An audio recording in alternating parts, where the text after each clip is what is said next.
Right now, billions upon billions of tiny travelers are streaming through the room around you. They are passing through the glass of your windows. They are bouncing off the walls and the ceiling. They are landing so softly on your skin. You call them light. Scientists call them photons. And the truth about what they really are is one of the strangest stories in all of science. Welcome back to Cosmic Drift, friend. I'm glad you're here. Find a comfortable spot. Let your shoulders drop. Let your breathing slow down, nice and easy. Tonight, we are going on a very gentle journey into the heart of light itself. We are going to explore what a photon truly is, from the inside out. And I promise you, you do not need to take notes. You do not need to memorize anything at all.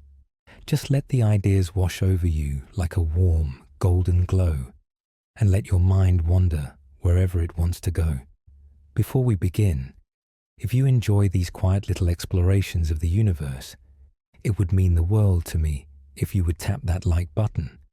And if you haven't already, go ahead and subscribe. It really does help this sleepy little channel grow, and it helps other curious souls find their way here too. Thank you. Truly. Now, here is what I want you to think about as we drift through tonight's story.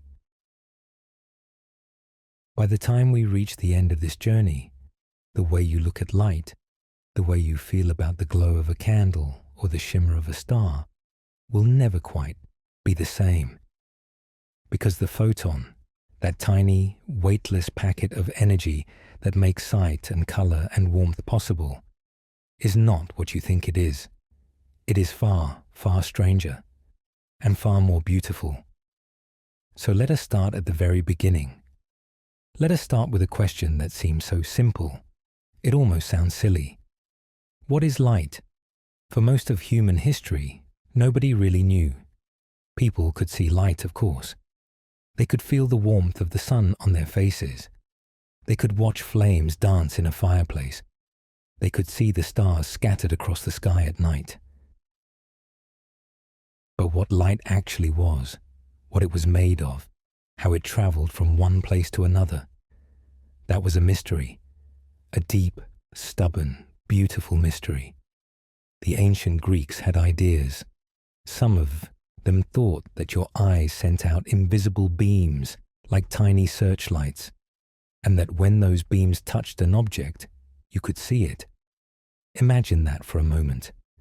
Imagine your eyes sending out little rays of energy, scanning the world around you like a lighthouse sweeping across the ocean. It is a lovely idea, poetic even, but it turned out to be wrong. Others thought that objects themselves sent out tiny copies of their shapes, little images that floated through the air and entered the eye. That idea was a bit closer, but still not quite right. For centuries, the true nature of light remained hidden. People argued about it, philosophers debated it, and the mystery just kept growing deeper. Then, somewhere around the 1600s, something changed. Scientists started doing experiments, real, careful, patient experiments, and two very different ideas about light began to take shape. The first idea came from a man named Isaac Newton. Yes, that Isaac Newton. The one with the apple and gravity and the powdered wig. Newton believed that light was made of tiny, tiny particles. Little corpuscles, he called them. He imagined them as incredibly small balls of energy, shooting through space in straight lines, bouncing off mirrors, passing through glass. It was a clean, neat idea. And Newton was so famous, so respected, that most people just accepted it. But there was another man, a Dutch scientist named Christian Huygens, who had a completely different idea. Huygens believed that light was not a particle at all. He believed it was a wave, like a ripple spreading across a pond, like the sound of a bell traveling through the air. He thought light moved in smooth, flowing waves, spreading outward from its source in every direction. And here is where it gets interesting. Both of them had good reasons for what they believed. Newton could explain why light traveled in straight lines and cast sharp shadows. That makes sense if light is a stream of tiny particles. But Huygens could explain things that Newton could not, like why light bends slightly when it passes through water, or why it creates colorful patterns when it passes through a thin slit. For a very long time, these two ideas existed side by side: particle or wave, wave or particle, and people picked sides, like a great scientific debate that lasted for generations. Then, in the early 1800s, a young English scientist named Thomas Young came along and did something brilliant. He set up a very simple experiment. He took a beam of light and shone it through two narrow slits in a piece of cardboard, and he watched what happened on the screen behind it. Now, if light were made of tiny particles, you would expect to see two bright lines on the screen, one behind each slit, like two streams of sand pouring through two holes. Simple, straightforward. But that is not what Thomas Young saw. Instead, he saw a pattern. A beautiful, delicate pattern of bright and dark bands stretching across the screen.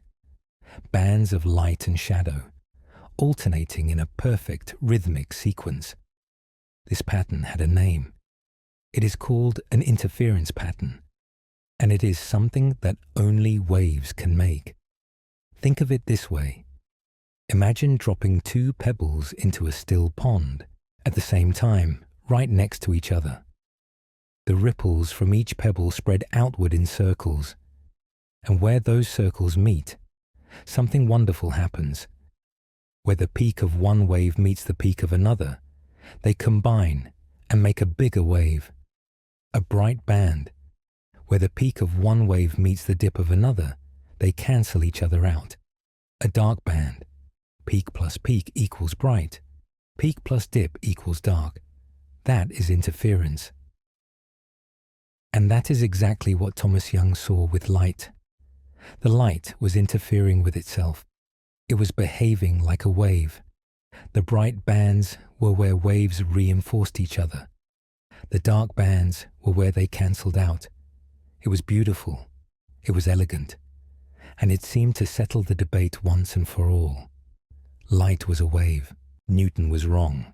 Huygens was right. And for about 100 years, everybody was happy with that answer. Scientists went even further. A brilliant Scottish physicist named James Clerk Maxwell figured out that light was a very specific kind of wave. It was an electromagnetic wave, a ripple in the fabric of electric and magnetic fields, traveling through space at an incredible speed. Maxwell's equations, as they came to be known, described light perfectly. They predicted its speed. They explained its behavior. They even predicted the existence of other kinds of electromagnetic waves, like radio waves and X-rays, that had not been discovered yet. Everything was tidy. Everything made sense. Light was a wave, and that was that. But then, something happened. Something small, something quiet, something that almost nobody noticed at first, and it changed everything. In the late 1800s, scientists started studying something called the photoelectric effect. Here is what that means, in the simplest possible terms. When you shine light on a piece of metal, something curious happens. Electrons, those tiny particles that orbit the nucleus of an atom, get knocked loose. They fly off the surface of the metal. Light hits the metal and electrons come out. Simple enough, right? But here is the strange part. If light were purely a wave, then the energy of the electrons should depend on how bright the light is. Brighter light means bigger waves, which means more energy, which means the electrons should fly off faster. That makes sense, does it not? But that is not what happened. Scientists found that the energy of the electrons did not depend on how bright the light was. It depended on the color of the light, on its frequency. Blue light knocked electrons off with more energy than red light, no matter how bright the red light was. You could shine the brightest red spotlight in the world on that piece of metal, and the electrons would barely budge. But a faint blue light would send them flying. This made no sense, not if light was just a wave. And so the mystery came back, deeper than before, more puzzling than ever. It was the year 1905, and a young patent clerk in Switzerland, a man named Albert Einstein, decided to take a closer look at this problem. You probably know his name. You probably know his face, the wild hair, the kind eyes. But at this point in his life, he was nobody special, just a young man with a day job and a head full of ideas. Einstein looked at the photoelectric effect, and he had a radical thought. What if, he said, light is not just a wave? What if light comes in tiny, discrete packets of energy, little bundles, little chunks? What if each packet carries a specific amount of energy determined by the color, the frequency of the light? He called these packets quanta. And this single idea, this quiet little suggestion from a patent clerk in Bern, would eventually earn him the Nobel Prize. Not for relativity, not for E equals mc squared. For this, for the idea that light comes in packets, and those packets, those quanta of light, we now call them photons. So take a breath. Let that sink in. Let it settle like dust motes in a sunbeam. The photon, a single packet of light, a tiny bundle of energy, not quite a particle, not quite a wave, something else entirely, something that the English language does not even have a proper word for. And this is where the story gets truly strange, because the photon does not behave the way you would expect anything to behave. It does not follow the rules of the everyday world. It follows its own rules, the rules of quantum mechanics. And those rules, my friend, are very, very weird. Let us explore them together, slowly, gently, one idea at a time. Let us start with the most famous paradox of all, the one that has puzzled scientists for over a century, the one that, to this day, nobody fully understands. The photon is both a wave and a particle at the same time. Now, I know that sounds impossible. In your everyday life, things are either one thing or another. A ball is a ball. A wave in the ocean is a wave. They are different things. A ball is solid and compact. A wave is spread out and flowing. You cannot be both at the same time. That is just common sense. But the photon does not care about common sense. The photon exists in a world where the normal rules do not apply. Here is what I mean. Remember Thomas Young's experiment with the two slits? The one that proved light was a wave? Well, scientists eventually figured out how to do that experiment with individual photons, one photon at a time, sending them through the slits, one by one, like tiny, invisible bullets. Now, if a photon is a particle, a little ball of energy, then each photon should go through one slit or the other, right? It should hit the screen behind the slits and make a little dot. And over time, after thousands of photons have passed through, you should see two clusters of dots, one behind each slit. Just like sand pouring through two holes. But that is not what happens. Even when you send photons through one at a time, even when there is only one single photon in the entire experiment at any given moment, the interference pattern still appears. Those beautiful alternating bands of bright and dark, the pattern that only waves can make. Let that settle in for a moment. A single photon all by itself, with no other photon to interfere with, somehow creates an interference pattern.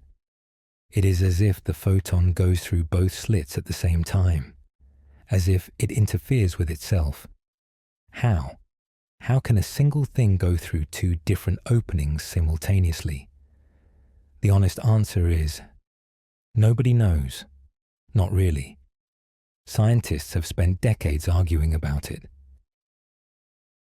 They have come up with interpretations and mathematical frameworks and philosophical positions. But at the end of the day, the photon just does what it does. It does not owe us an explanation. And here is the part that makes it even stranger. If you try to watch, if you set up a detector at one of the slits to see which slit the photon goes through, the interference pattern disappears. The photon starts behaving like a particle. It goes through one slit or the other, and you get two clusters of dots on the screen. No interference, no wave behavior. It is as if the photon knows you are watching, as if the act of observing it changes what it does. This is not science fiction. This is not a metaphor. This is what actually happens in laboratories around the world, every single day. It has been confirmed thousands upon thousands of times. The photon behaves like a wave when you are not looking at it, and it behaves like a particle when you are. The very act of measurement, of observation, changes the outcome. Take a slow, deep breath. Let that idea float in your mind like a leaf on a stream. You do not need to understand it completely. Nobody does. Just let it be strange. Let it be beautiful. This is the heart of quantum mechanics. This is the place where the universe stops making sense in the way we are used to, and starts making a different kind of sense, a deeper kind. A kind that we can describe with mathematics, but that we cannot quite wrap our everyday minds around. And the photon is our guide into this world, our tiny, weightless, luminous guide. Speaking of weightless, let us talk about that, because the photon has another property that is truly remarkable. It has no mass, zero, none, nothing. The photon is a thing that exists, a thing that carries energy, a thing that can push objects and warm your skin and trigger chemical reactions in your eyes. But it weighs nothing. It has no mass at all. Think about that for a moment.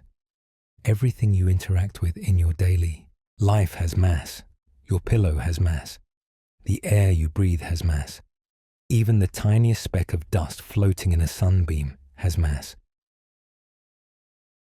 But the light itself, the sunbeam that makes that dust speck visible, has no mass whatsoever. How is that possible? How can something exist without having any mass? Well, in the world of quantum mechanics, mass is not the only way to exist. Energy is another way, and the photon is pure energy. It is energy in motion. It is energy traveling through space at the fastest speed anything can travel. In a way, the photon is not really a thing in the way we usually think of things.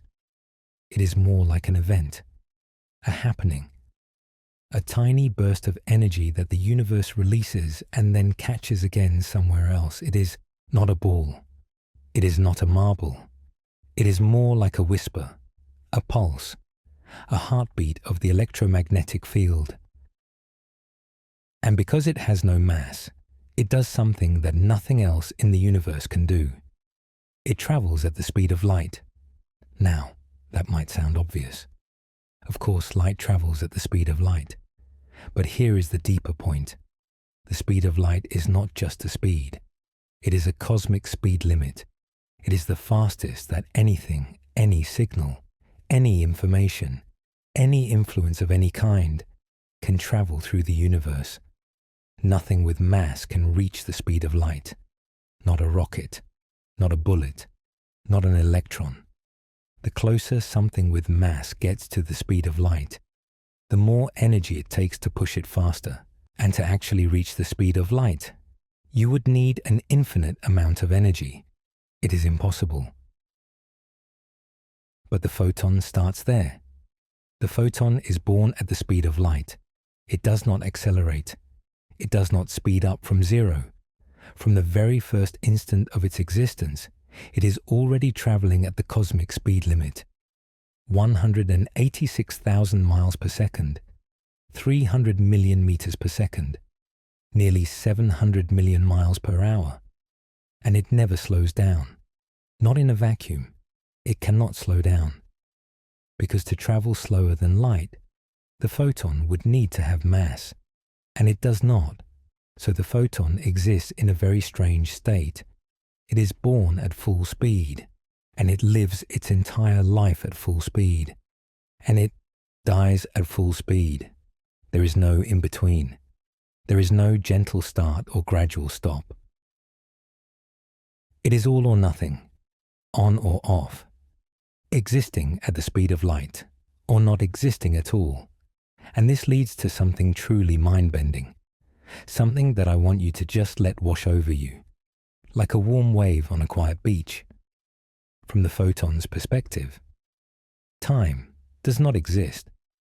Let me say that again, a little more slowly this time. From the photon's own point of view, if a photon could have a point of view, time does not pass. Not a single moment, not a single tick of any clock. This comes from Einstein's theory of special relativity. One of the strange and beautiful consequences of that theory is that the faster you travel, the slower time passes for you. This is not just a theory. It has been tested and confirmed with atomic clocks on airplanes and satellites. Time really does slow down when you move fast. And as you approach the speed of light, time slows down more and more. At 90% of the speed of light, time passes about half as fast as normal. At 99%, it slows to a crawl. And at the speed of light itself, time stops completely. The photon lives in a world with no time. Think about what that means. A photon can travel from a distant star to your eye. That journey might take millions of years from your perspective. Millions of years of that photon sailing through the dark, cold vacuum of space. But from the photon's perspective, the journey takes no time at all. Zero. The moment it leaves the star and the moment it arrives at your eye are the same moment. The photon exists in an eternal now, a single, timeless instant that contains its entire existence. Its birth and its death are simultaneous. Its beginning and its end are one and the same. Is that not extraordinary? Is that not one of the most astonishing things you have ever heard? You are lying there in your cozy room, and the light from your screen or your lamp is pouring over you. And every single photon in that light is experiencing nothing. No time, no journey, no waiting. Just an instantaneous flash of existence that, from the outside, looks like a ray of light traveling across a room. But from the inside, from the photon's perspective, is just a single, eternal moment. Let that thought cradle you for a while. Let it be a kind of lullaby. The idea that light, the most familiar thing in the universe, lives in a world completely unlike our own. A world without time. A world without distance. A world where everything happens all at once, in a single, shimmering instant. Now, I want to take you a little deeper. I want to talk about what the photon actually carries, what it brings with it on its timeless journey through space. The photon carries energy. That much we have said. But the amount of energy it carries is not random. It is very specific, and it is determined by one thing, and one thing only: its frequency. Frequency is a measure of how often something vibrates. How many times per second a wave goes up and down. And even though the photon is not exactly a wave in the way you might imagine an ocean wave, it does have a frequency. It has a rhythm, a pulse, a beat. And that frequency determines everything about the photon. A photon with a low frequency carries a small amount of energy. We call these photons radio waves. They are all around you right now, passing through the walls of your room, carrying music and voices and data. You cannot see them. You cannot feel them, but they are there.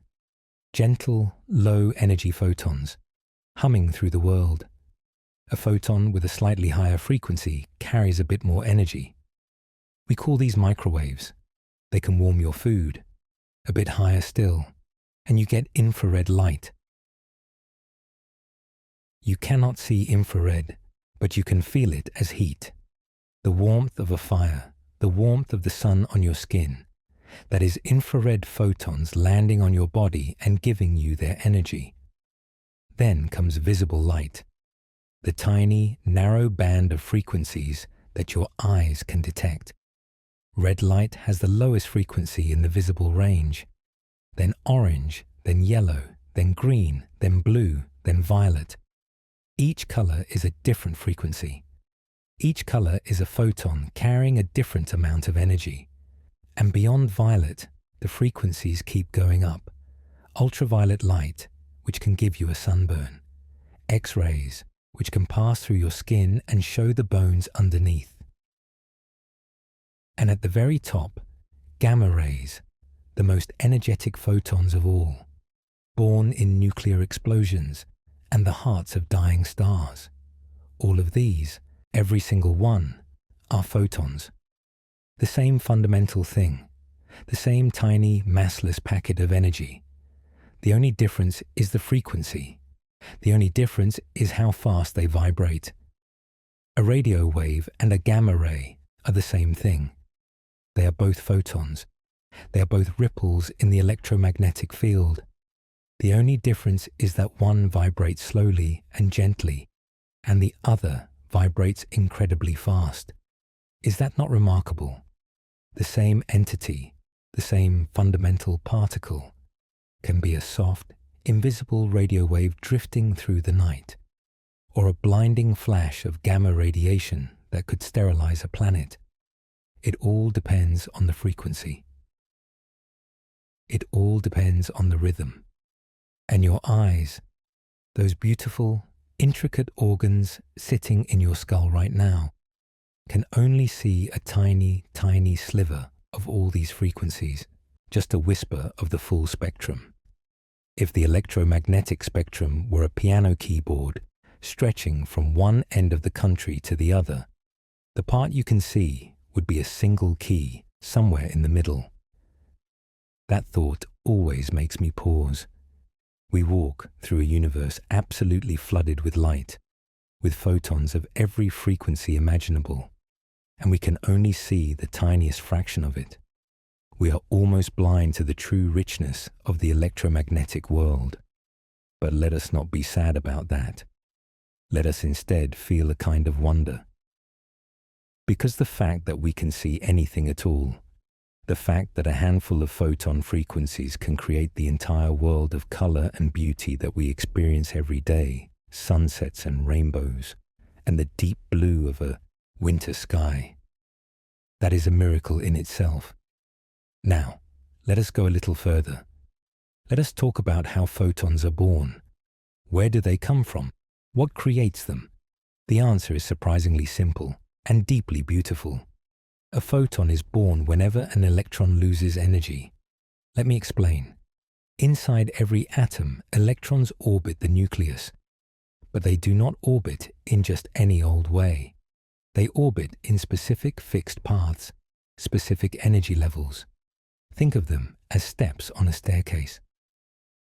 An electron can stand on one step or another, but it cannot stand in between. It must be on a step. Now, sometimes an electron absorbs energy, say from heat, or from another photon, or from a collision, and it jumps up to a higher step, a higher energy level. It gets excited, as scientists like to say, but it does not like to stay there. The higher step is unstable. The electron wants to come back down, and when it does, when it drops back to a lower energy level, it has to release the energy it absorbed. And it releases that energy in the form of a photon. One photon. With a very specific frequency. A frequency that corresponds exactly to the difference in energy between the two steps. That is how a photon is born. It is the energy an electron sheds as it falls from one level to another. It is, in a sense, the sound an atom makes when it relaxes, the sigh of an electron settling into a lower state. And this is happening everywhere, all the time, right now. The filament in a light bulb gets hot. The heat excites the electrons in the metal atoms. The electrons jump up to higher energy levels, and then they fall back down, releasing photons. Billions and billions of photons streaming out in every direction. That is what you see when you look at a glowing light bulb. An ocean of photons, born from the relaxation of excited electrons. The same thing happens in the sun. Deep in the sun's core, the temperature is so extreme, so unimaginably hot, that atoms are being slammed together with incredible force. Hydrogen atoms are being fused into helium, releasing staggering amounts of energy. That energy excites electrons, which release photons, which bounce around inside the sun for thousands of years, slowly making their way to the surface, and then finally bursting free and sailing across the void of space. The sunlight that touches your face on a warm afternoon began its journey in the heart of a star, possibly hundreds of thousands of years ago. And yet, from the photon's perspective, as we discussed, no time has passed at all. It was born in the core of the sun and arrived at your cheek in the same instant. There is something deeply poetic about that, I think. The idea that the warmth you feel on a sunny day is a gift from a process that began ages ago, and yet is also, from the light's own perspective, happening right now, this very moment. Let us keep going. Let us wade a little deeper into the strangeness. We talked about how the photon behaves like a wave when you are not looking at it, and like a particle when you are. But what exactly does looking at it mean? What counts as observation? This is one of the deepest questions in all of quantum mechanics, and the answer is, it depends on who you ask. Some scientists believe that observation means interaction, that it is not about a human eye watching the photon, but about any physical interaction that forces the photon to choose a state. When a photon hits a detector, when it interacts with another particle, when it leaves a mark on a photographic plate, that counts as observation. The universe does not care whether a human is watching. What matters is whether the photon has interacted with something in a way that records its position or its path. Others have different ideas. Some believe that consciousness plays a role, that the act of a conscious being becoming aware of the photon state is what causes the wave function to collapse. This is a more controversial idea, and most physicists today do not subscribe to it. But it is out there. It has been discussed seriously by some very smart people. And then there is the many worlds interpretation. This one is really fun to think about as you drift off to sleep. According to this idea, the photon does not choose at all. Instead, every possible outcome happens, but in different universes. When the photon reaches the two slits, the universe splits. In one branch, the photon goes through the left slit. In another, it goes through the right slit. Both outcomes are equally real. Both happen. We just happen to be in one branch, seeing one result. Imagine that. Every time a photon reaches a fork in the road, the universe multiplies. Every possible path is taken. Every possible outcome is realized somewhere. The universe is not a single story. It is an infinite library of stories, all being told at once. That is probably too much to think about right now, and that is perfectly fine. Let it be a thought for another night. A seed to plant in the garden of your imagination. Let us come back to something a little more grounded, something you can feel. Let us talk about color. Color, as you experience it, is not a property of objects. It is a property of light, or more precisely, it is a property of the photons that objects reflect or emit. When you look at a red apple, what you are seeing is not redness on the surface of the apple. What you are seeing is a flood of photons bouncing off the apple and entering your eyes.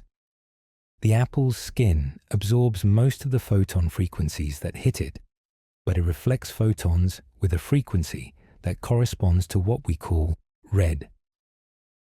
Those photons enter your eye, hit the retina at the back, and trigger a signal that your brain interprets as the color red. The apple is not red. The photons are not red.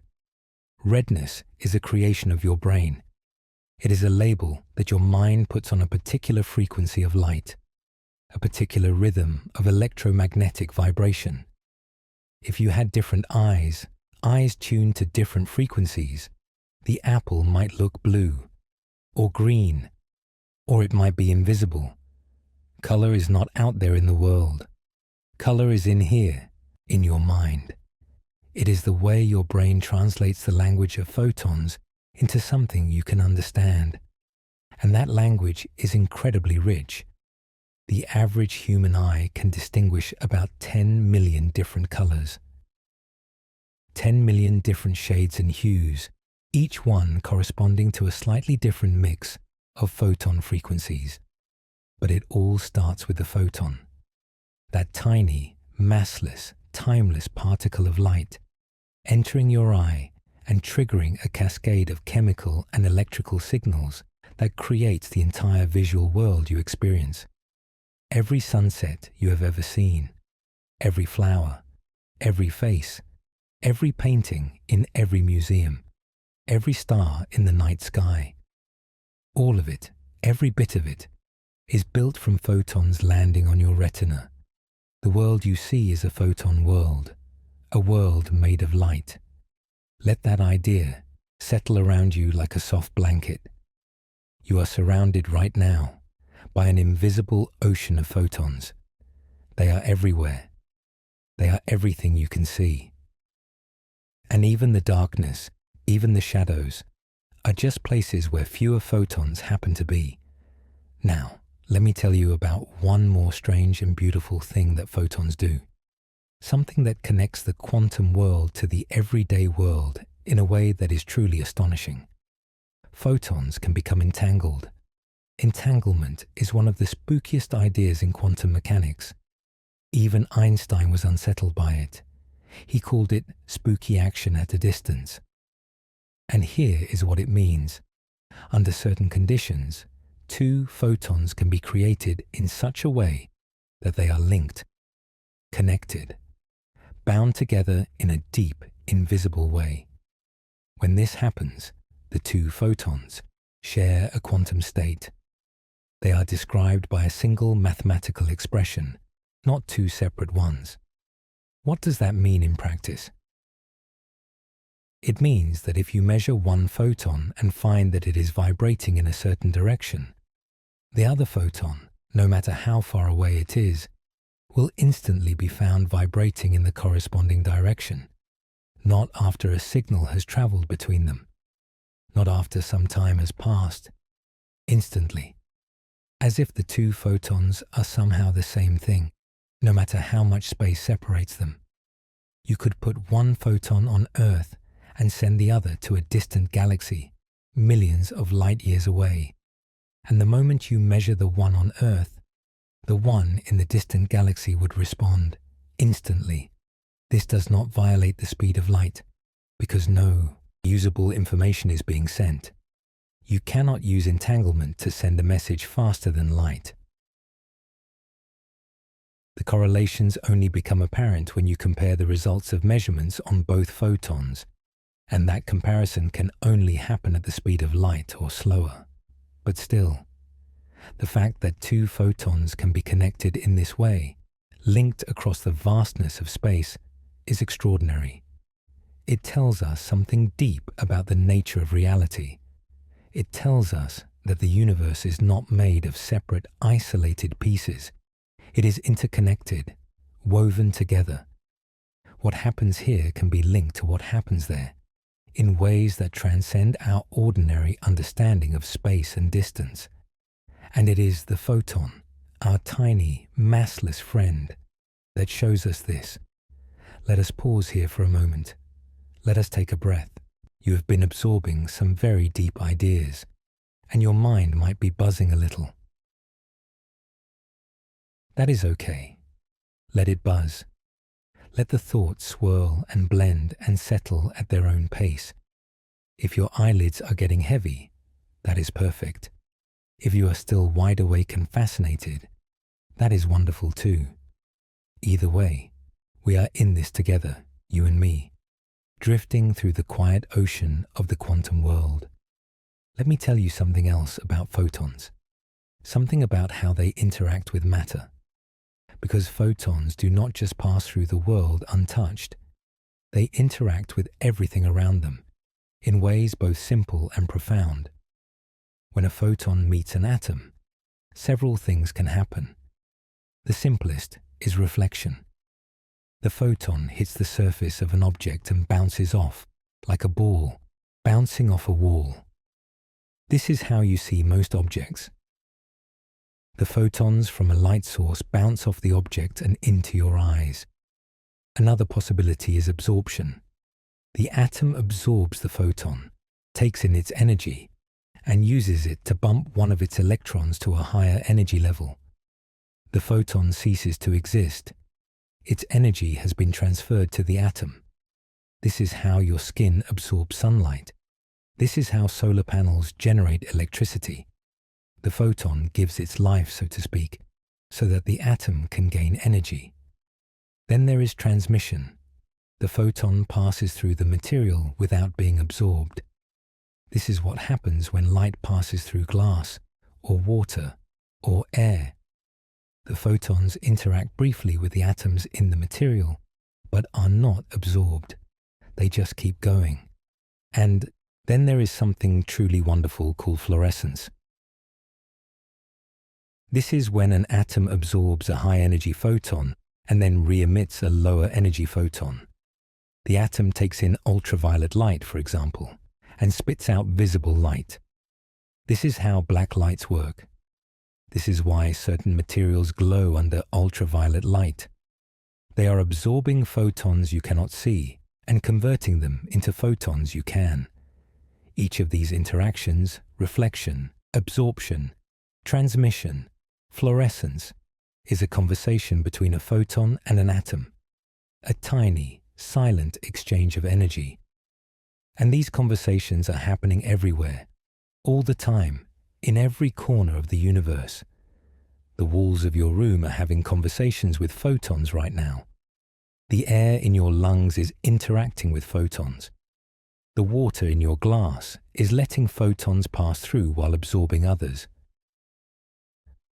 The whole world, the whole visible, tangible, beautiful world, is a symphony of photon conversations. Now, let me take you somewhere bigger. Let me take you out into the cosmos, because photons are not just the stuff of light bulbs and rainbows. They are the messengers of the universe itself. Almost everything we know about the cosmos, we know because of photons. When you look up at the night sky and see a star, what you are seeing is a photon that left that star years, decades, centuries, or even millennia ago. That photon traveled across the vast, empty void of space, through the vacuum, through the cold, through the dark, and it arrived at your eye. And in that single tiny packet of energy is encoded a staggering amount of information. By studying the frequency of a photon from a distant star, scientists can figure out what that star is made of. They can determine its temperature. They can calculate how fast it is moving toward us or away from us. They can estimate its age, its size, its brightness, all from the photons it sends our way. This is how we know what the sun is made of. This is how we know that distant galaxies are rushing away from us. This is how we discovered that the universe is expanding. A man named Edwin Hubble looked at the photons from distant galaxies and noticed that their frequencies were shifted toward the red end of the spectrum. This redshift meant that the galaxies were moving away from us, and the farther away they were, the faster they were moving. From that observation, from the careful study of photons, we deduced that the universe is expanding, that it must have been smaller in the past, that, if you trace the expansion backward, everything must have been compressed into an incredibly tiny, incredibly hot, incredibly dense point. A point from which everything, the entire universe, every galaxy, every star, every photon, erupted in a colossal expansion that we call the Big Bang. The photon told us the story of the universe itself, and there is one more photon, one very special photon, that I want to tell you about. Or rather, one very special collection of photons. It is called the cosmic microwave background. About 380,000 years after the Big Bang, the universe cooled down enough for atoms to form for the first time. Before that moment, the universe was so hot that atoms could not hold together. Electrons and protons were flying around freely, and photons were trapped, bouncing off all the charged particles, unable to travel in a straight line. But when the universe cooled and atoms formed, the photons were finally set free. They could travel unimpeded, and they did. They flew out in every direction, carrying with them a snapshot of the universe at that very moment. Those photons are still traveling. They are still out there, and they are everywhere. They fill all of space, a faint, gentle glow, a whisper from the very beginning of time. We cannot see them with our eyes because their frequency has been stretched by the expansion of the universe. They started as visible light, but over billions of years the expansion of space has stretched them out into microwaves. But with the right instruments, we can detect them. And when we do, we see the oldest light in the universe. We see the first photons that were ever free to travel. We see the face of the universe as it was just 380,000 years after its birth. It is like looking at a baby photo of the cosmos, a snapshot of the universe when it was young and smooth and just beginning to develop the structures that would eventually become galaxies and stars and planets and you and me. And those ancient photons are here right now in this room with you. A tiny fraction of the cosmic microwave background is passing through your body at this very moment. You are bathed in the oldest light in the universe. You just cannot see it. Close your eyes and imagine it. Ancient photons, born in the first light of creation, traveling for billions of years through the expanding void, through the cold, through the dark, and arriving here in this quiet room at this quiet moment to be with you. There is something deeply comforting about that, I think. The idea that you are never really alone, that you are always surrounded by the oldest light in the universe, that the first glow of creation is still here, still washing over you, still whispering its ancient story. Now, let us talk about something even more peculiar. Something that will take us to the very edge of what we understand about the photon. Let us talk about virtual photons. In the standard model of particle physics, the framework that describes all the fundamental particles and forces in the universe, the photon plays a very special role. It is the carrier of the electromagnetic force. What does that mean? Well, think about magnets. You hold two magnets near each other, and they either pull together or push apart. There is a force between them, an invisible influence. But how does that force travel from one magnet to the other? The answer, according to quantum field theory, is photons, virtual photons. When two charged particles interact, they exchange virtual photons. These are not photons you can see. They are not photons that travel through space in the way ordinary light does. They are more like brief flickers of existence, popping into being and vanishing almost instantly, carrying the electromagnetic force between the particles. Every time you push against a table and the table pushes back, that interaction, at the deepest level, is mediated by virtual photons. The electrons in your hand and the electrons in the table are exchanging virtual photons, and those exchanges create the force that keeps your hand from passing through the wood.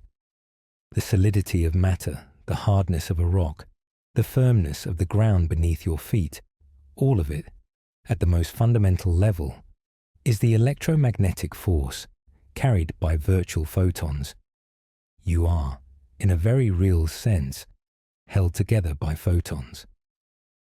Not just the visible light that lets you see the world, but the invisible, virtual photons that give matter its structure and its strength.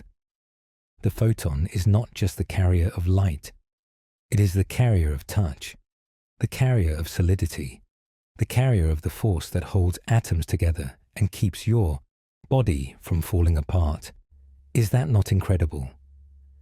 The same entity that paints the sunset also holds your hand together. The same particle that carries the image of a star across 1 billion light years also keeps your feet on the ground. The photon is everywhere. It does everything. It is the most abundant particle in the universe, and it plays more roles than any other particle we know of. Let us rest here for a moment. Let your mind float.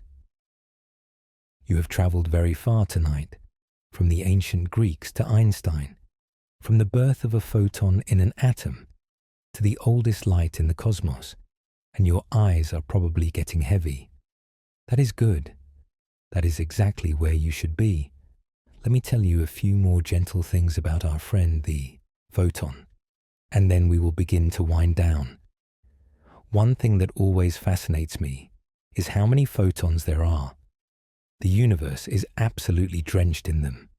For every atom in the universe, there are roughly 1 billion photons.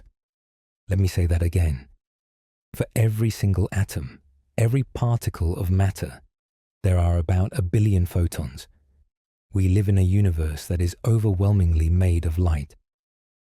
Matter, the stuff you can touch and hold and bump into, is the minority.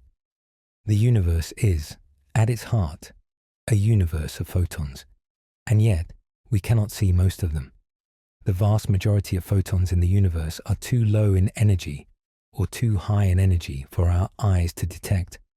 They are radio waves, microwaves, infrared, ultraviolet, X-rays, gamma rays, an invisible ocean of light stretching in every direction, filling every corner of space. You are immersed in this ocean right now. You are swimming in it. Every moment of every day, photons are passing through you by the trillions, and you feel nothing. You see nothing, except for that one tiny, beautiful sliver of frequencies that your eyes can catch. Let me tell you one more story. A story about a single photon and the journey it takes. Imagine a photon born in a distant star. Not our sun, but a star much farther away. A star in the Andromeda Galaxy, our nearest large galactic neighbor, about 2.5 million light years from Earth. This photon is born deep inside that star. When an electron in a hydrogen atom drops from a higher energy level to a lower one, the photon emerges brand new, vibrating with a specific frequency, carrying a precise amount of energy, and it begins to travel From the photon's perspective, as we discussed, the journey takes no time at all. But from our perspective, from the perspective of the universe at large, the journey takes 2.5 million years. During those 2.5 million years, the photon travels through the interior of its parent star, bouncing off atoms, being absorbed and re-emitted over and over, slowly working its way to the surface. This part of the journey alone can take tens of thousands of years. Finally, the photon breaks free from the star's surface and enters the void. The cold, empty, silent void of intergalactic space. And there, with nothing to stop it, it flies, straight and true, at the speed of light. It passes through the thin gas between stars. It crosses the spiral arms of the Andromeda Galaxy. It emerges from the galaxy entirely and enters the vast, almost perfectly empty space between galaxies.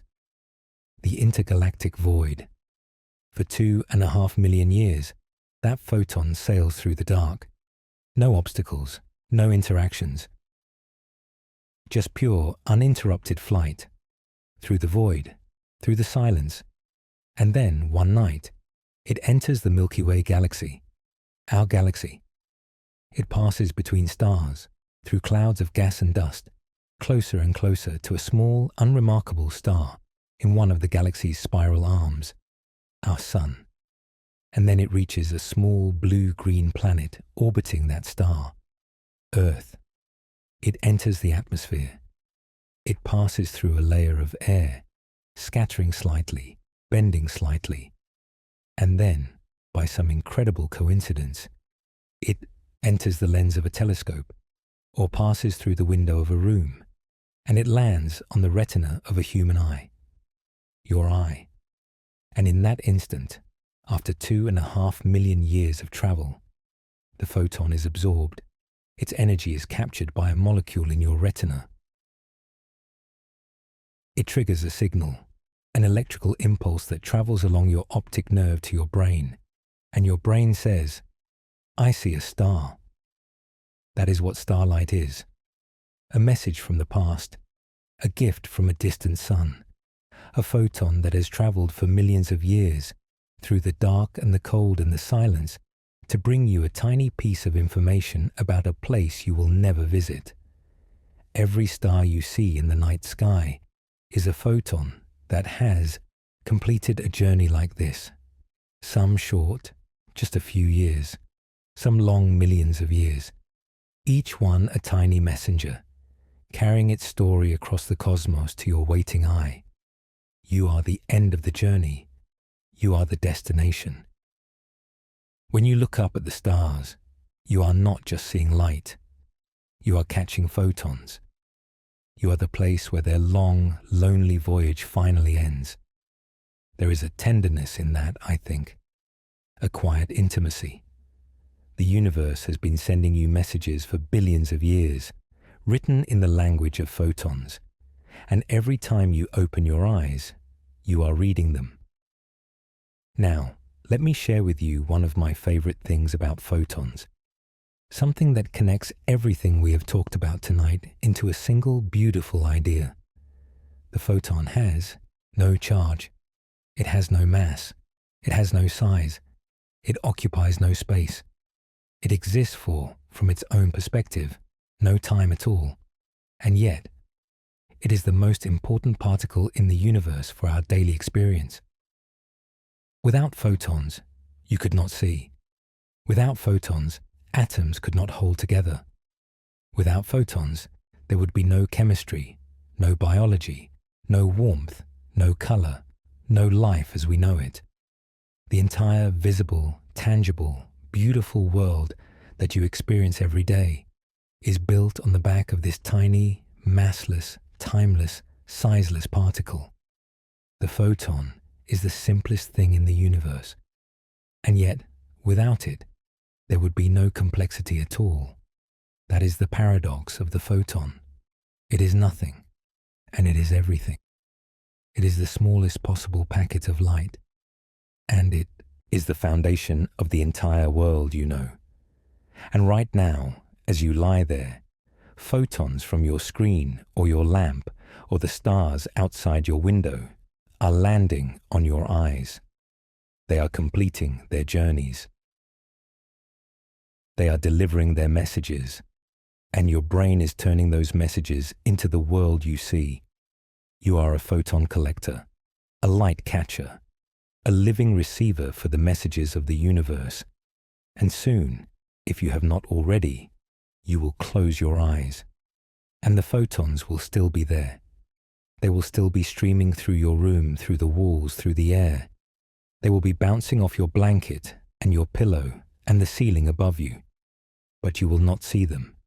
You will be somewhere else, somewhere deep and dark and quiet in the warm, still place of sleep. And that is okay. The photons do not mind. They have been traveling since the beginning of time. They can wait. Let me tell you about one more thing before we start to wind down. Something about the nature of the photon that I find especially beautiful. The photon is its own antiparticle. In the world of particle physics, most particles have an antiparticle. An electron has a positron. A proton has an antiproton. A quark has an antiquark. The antiparticle is like a mirror image, identical in mass but opposite in charge. But the photon is different. The photon has no charge, and its antiparticle is itself. The photon is its own opposite, its own mirror image. It is the only common particle in the universe that has this property. What does that mean? Well, it means that when a photon meets another photon, they can, under certain conditions, annihilate each other and produce other particles. Or they can pass right through each other, completely unaffected. Photons are, in a sense, the most peaceful particles in the universe. They do not repel each other.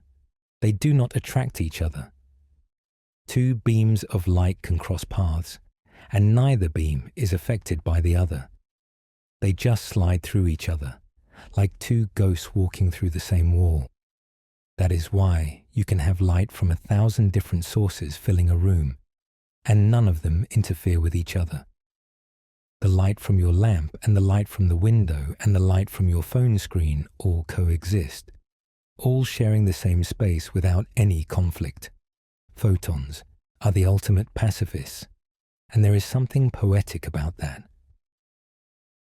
The particle that makes sight possible, the particle that reveals the world to us, is also the particle that never fights, never pushes, never excludes.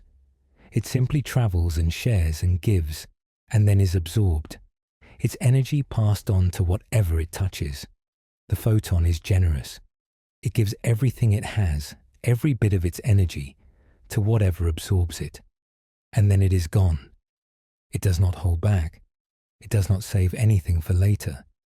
It gives fully and completely, and then it ceases to exist. There is a lesson in that, maybe. A quiet, gentle lesson from the quantum world.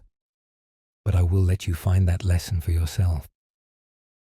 I will let it come to you in its own time, perhaps, in a dream, perhaps on a walk tomorrow, perhaps years from now, when you look at a candle flame and remember this night.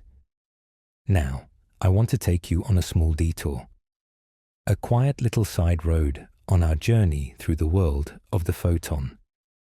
Because there is something we have not yet talked about, something that makes the photon even more fascinating than everything we have covered so far. Let us talk about polarization. You have probably heard the word before. Polarized sunglasses, polarized light. But what does it actually mean? Well, remember how we said the photon is a ripple in the electromagnetic field? That ripple has a direction. It vibrates in a specific orientation.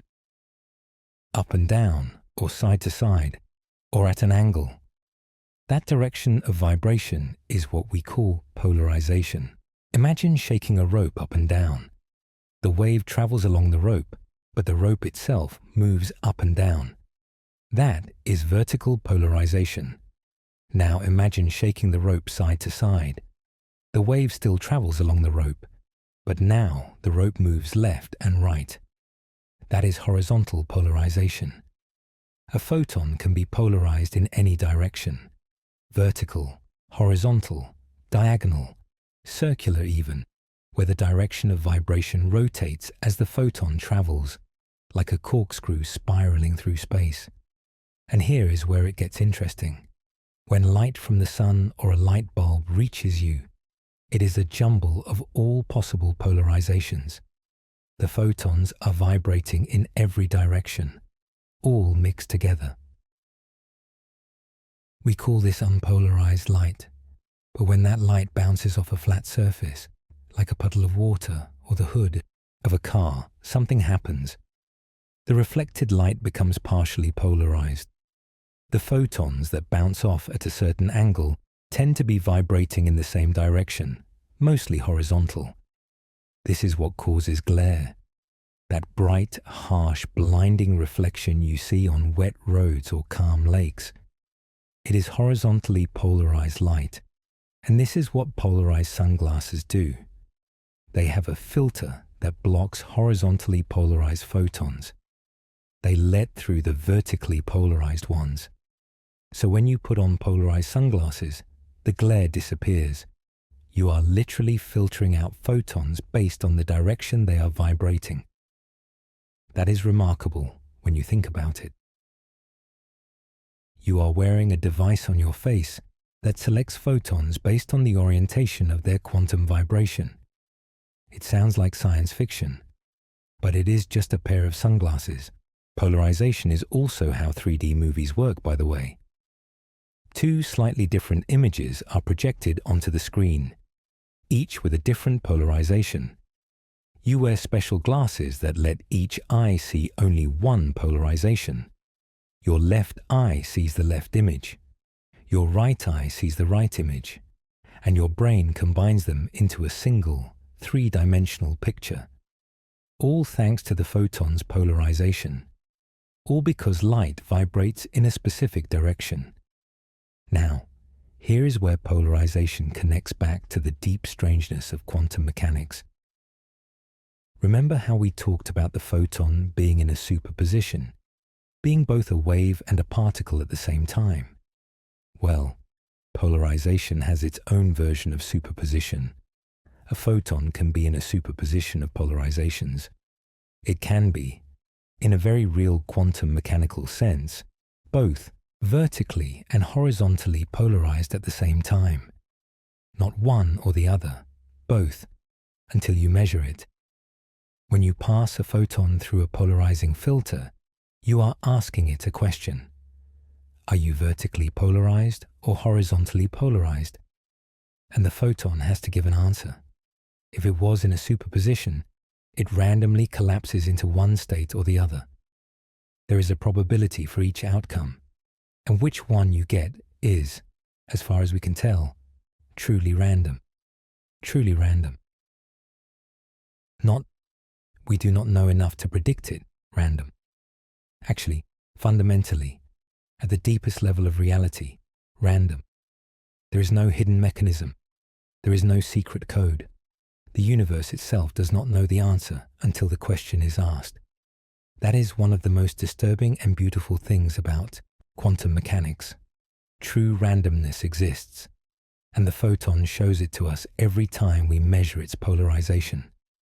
Let that thought drift through your mind like a cloud on a summer afternoon. The universe at its core plays dice, and the photon is one of the dice. Now let us move on to something else, something that might surprise you.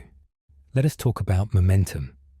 Earlier, we said the photon has no mass, and that is true. But even though it has no mass, the photon does have momentum. It can push things. This sounds contradictory, does it not? In everyday life, momentum is mass times velocity. If something has no mass, it should have no momentum. But the photon lives by different rules. In the quantum world, momentum does not require mass. It requires energy. And the photon, has plenty of that. The momentum of a photon is tiny, incredibly, incredibly small. You do not feel photons pushing on you when you stand in the sunlight. The force is far too small for your senses to detect. But it is real, and if you are patient, and if you are clever, you can use it. This is the idea behind solar sails.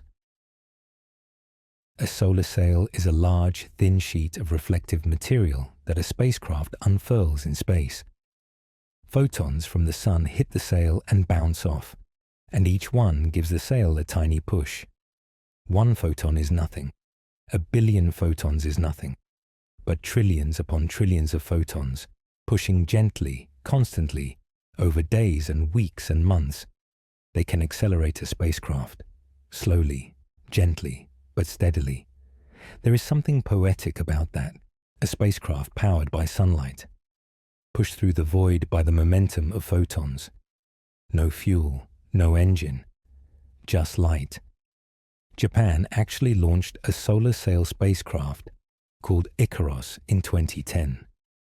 It deployed its sail and was pushed through space by the pressure of sunlight. A real spacecraft, really moving, really accelerating, pushed by photons. The photon, that tiny weightless thing, can move a spacecraft. Given enough time and enough photons, light can push you to the stars. Now, let me take you somewhere even deeper. Let us talk about something called quantum electrodynamics. Do not worry about the name. We are going to keep it simple and sleepy. Quantum electrodynamics, or QED for short, is the scientific theory that describes how photons and electrons interact. It was developed in the 1940s and 50s by some of the most brilliant minds in history. Richard Feynman, Julian Schwinger, and Shinichiro Tomonaga all contributed to it, and all three shared the Nobel Prize for their work. QED is, by some measures, the most accurate scientific theory ever created. Its predictions have been tested against experiments and found to be accurate to more than 10 decimal places. That is like predicting the distance from New York to Los Angeles to within the width of a human hair. And at the heart of QED is the photon. In QED, every electromagnetic interaction, every flash of light, every spark, every magnetic force, every chemical bond, is described as an exchange of photons. Virtual photons mostly. Those brief fleeting photons that pop in and out of existence, carrying the electromagnetic force between charged particles.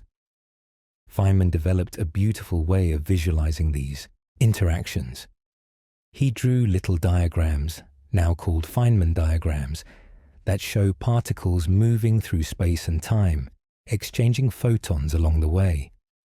These diagrams are not just pictures. They are mathematical tools. Each line and each junction in a Feynman diagram corresponds to a specific mathematical term, and by adding up all the terms, you can calculate the probability of any electromagnetic interaction. It is like a map of the quantum world, a map drawn in lines and squiggles and loops, with photons zipping back and forth, connecting everything together. And the remarkable thing is that it works. QED gives us the most precise predictions in all of science. Every time we test it, it passes with flying colors.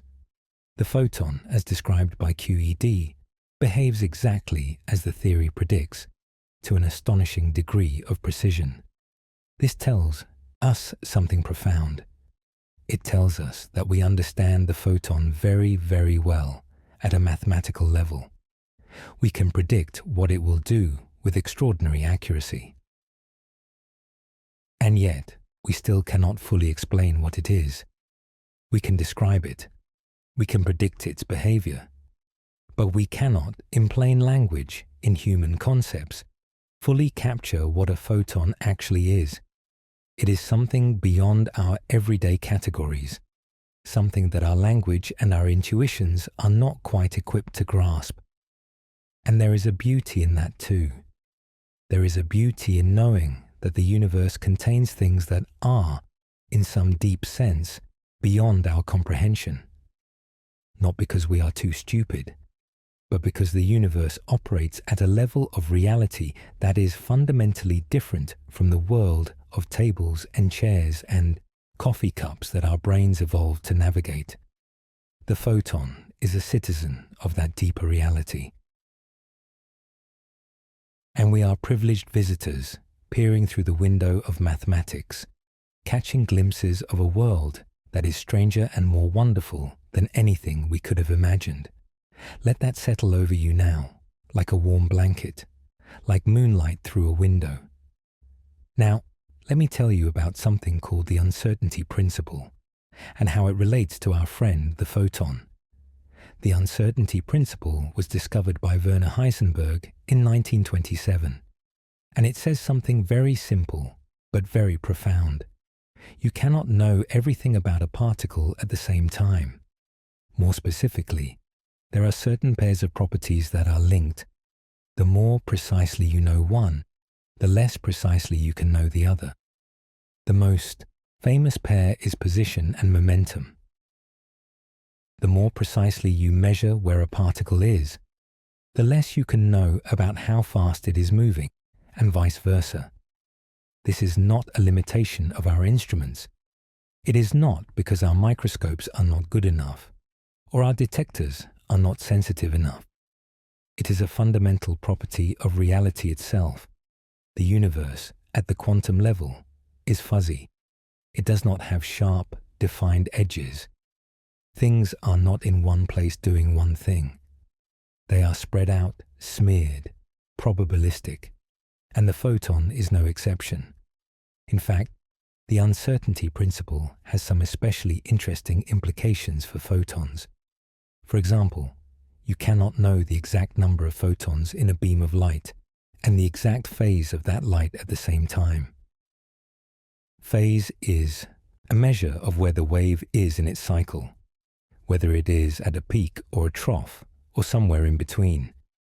If you know the number of photons precisely, the phase becomes uncertain. And if you know the phase precisely, the number of photons becomes uncertain. This is not just a theoretical curiosity. It has real, practical consequences. It affects the precision of laser measurements. It sets limits on how accurately we can communicate using light. It plays a role in the design of quantum computers and quantum communication systems. The uncertainty principle reminds us that the quantum world is fundamentally different from our everyday experience. In our world, things have definite properties. A ball is in a specific place. It is moving at a specific speed. But in the quantum world, properties are not definite until they are measured. They exist as clouds of possibility, ranges of likelihood, smears of probability. And the photon, our tiny friend, lives in this world of uncertainty. Its position is not a point on a map. It is a cloud of probability. Its energy is not a single number. It is a range of possibilities. It is, until the moment of measurement, everywhere and nowhere, vibrating at all frequencies and none. Is that not the most extraordinary thing? The light around you, the photons streaming past your closed eyelids right now, are not in definite states. They are in superpositions. They are clouds of possibility.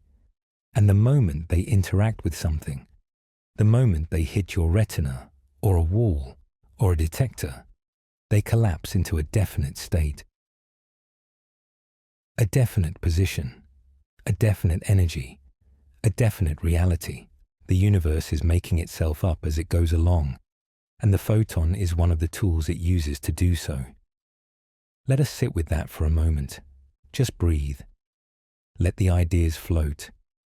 You are doing wonderfully, just lying there, letting these thoughts wash over you. Now, I want to tell you about something that happened in the 1960s and 70s that added another layer of wonder to the photon story. It is the story of the laser. The word laser stands for light amplification by stimulated emission of radiation. That is a mouthful, but the idea behind it is surprisingly elegant. Remember how a photon is born when an electron drops from a higher energy level to a lower one. That is called spontaneous emission. The electron drops on its own, randomly, whenever it feels like it. And the photon it produces goes off in a random direction, with a random phase. But there is another way to produce a photon. If a photon with just the right energy passes by an excited electron, it can stimulate that electron to drop down and emit its own photon. And here is the magic. The new photon is identical to the original one. Same frequency, same direction, same phase, same polarization, an exact copy. Now you have two identical photons, and those two photons can stimulate two more excited electrons, producing two more identical photons. Now you have 4, then 8, then 16, an exponentially growing cascade of perfectly identical photons, all marching in lockstep, all vibrating together, all moving in the same direction. That is a laser beam, a river of identical photons, all perfectly synchronized, all coherent, all the same. And this is very different from ordinary light. The light from a light bulb is a chaotic mess. Photons of many different frequencies, polarizations, phases, and directions all jumbled together. A laser, by contrast, is pure, clean, ordered, a single frequency, a single phase, a single direction. It is the most organized form of light that exists. And because of that coherence, laser light can do things that ordinary light cannot. It can be focused to an incredibly tiny point, smaller than the wavelength of visible light. It can be projected over enormous distances without spreading out. It can carry information with extraordinary precision. Lasers read the data on your Blu-ray discs and CDs. They carry internet traffic through fiber optic cables. They measure distances with nanometer precision. They perform delicate eye surgeries. They cut through steel. They create dazzling light shows. They are even used to cool atoms to temperatures just a fraction of a degree above absolute zero. All of this from photons. Identical, synchronized, coherent photons, dancing together in perfect harmony. There is something musical about that, I think. A laser beam is like a choir of photons, all singing the same note at the same time. Ordinary light is like the noise of a crowd, everyone talking at once. The laser is the moment when everyone falls silent and a single, perfect voice rings out. Let us keep going. Let us talk about something that might seem impossible. Can you slow down light? We said earlier that the photon always travels at the speed of light in a vacuum, and that is true. In a vacuum, light always moves at its maximum speed. But what about when light passes through a material, through glass, or water, or diamond? When light enters a transparent material, it appears to slow down. In water, light travels at about 75% of its vacuum speed. In glass, about 67%. In diamond, only about 41%. But here is the interesting thing. The individual photons are not actually slowing down. Each photon still travels at the speed of light between interactions. What happens is that the photons are being absorbed and re-emitted by the atoms in the material, over and over and over again. A photon enters a piece of glass. It hits an atom. The atom absorbs the photon. A tiny fraction of a second later, the atom emits a new photon in roughly the same direction. That new photon hits another atom, absorbed, re-emitted, absorbed, re-emitted. billions of times as the light makes its way through the glass. Between each absorption and emission, the photon travels at the full speed of light. But the process of absorption and re-emission takes a tiny amount of time, and all those tiny delays add up. So the overall speed of light through the material appears to be slower than the speed of light in a vacuum. It is like walking across a room where you have to stop and shake hands with everyone you pass. Between handshakes, you are walking at your normal speed. But all those stops slow down your overall progress. That is what happens to light in glass. The photons are not slow. The process is slow. The photons are still the same. Zippy, light-speed travelers they always are. They are just being delayed by all the atomic conversations along the way. And scientists have gotten very creative with this. In 2001, a team of researchers at Harvard managed to slow light down to about 1 mile per hour using an incredibly cold, exotic state of matter called a Bose-Einstein condensate. 1 mile per hour, that is slower than you walk. Light, the fastest thing in the universe, crawling along at a snail's pace. They even managed briefly to stop light completely. To trap it inside the material, hold it still for a moment, and then release it again. The photon paused, frozen in time, and then set free again, to continue its journey as if nothing had happened. Is that not astonishing? The fastest thing in the universe, brought to a standstill by human ingenuity, and then released to fly again. It is like catching a bolt of lightning in your hand, holding it, and then letting it go. Now, while we are on the subject of light moving through materials, let me tell you about something else that is truly beautiful. Refraction. Refraction is what happens when light passes from one material to another, from air to water, for example, or from air to glass. The light changes direction. It bends. This is why a straw in a glass of water looks bent or broken at the surface. The photons coming from the part of the straw that is underwater are changing direction as they pass from water to air. Your eyes trace the photons back in straight lines, and so the straw appears to be in a different position than it actually is. Refraction is also what makes lenses work. A lens is a carefully shaped piece of glass that bends light in a very specific way, focusing the photons onto a single point. This is how your eyes work. The lens in your eye bends the photons entering it and focuses them onto the retina at the back, where they are absorbed and converted into electrical signals, and refraction is what creates rainbows. When sunlight enters a raindrop, the light is refracted, bent slightly as it passes from air to water. Inside the raindrop, the light bounces off the back surface, and then, as it exits the raindrop, it is refracted again. But here is the key. Different frequencies of light, different colors, are bent by slightly different amounts. Red light bends a little less. Violet light bends a little more. And so the white light, which is a mix of all frequencies, is separated into its component colors, spread out, fanned open, like a deck of cards being shuffled. And when this happens in millions of raindrops at the same time, each raindrop sending a different color to your eye depending on its angle, you see a rainbow, a glorious arc of color stretching across the sky. Every rainbow you have ever seen is made of photons.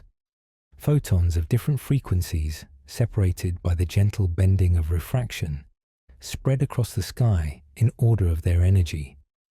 Red on the outside, violet on the inside, and every color in between. It is one of the most beautiful things in nature, and it is a direct, visible consequence of the fact that photons of different frequencies interact with matter in slightly different ways. The photon paints the rainbow. That is a thought worth holding on to. as you drift towards sleep. Now, I want to talk about one more thing, something that ties together the cosmic and the quantum, the grand and the intimate, photons and life. You are alive. That much is obvious. You are breathing and thinking and feeling. But have you ever considered how deeply your existence depends on photons? Start with plants. Every green leaf on every tree is a photon collector. Through the process of photosynthesis, plants absorb photons from the sun and use their energy to convert carbon dioxide and water into sugar and oxygen.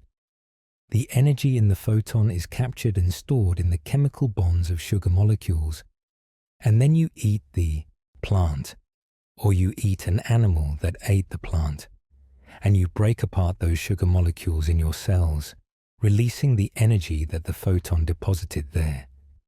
That energy powers your muscles, your brain, your heart. The energy that keeps you alive right now, as you lie there breathing, was originally delivered by a photon from the sun. You are running on sunlight, literally. The energy in every cell of your body was once carried by a photon. It traveled 93 million miles from the sun, entered a leaf, was stored in a sugar molecule, traveled through the food chain, and ended up in you.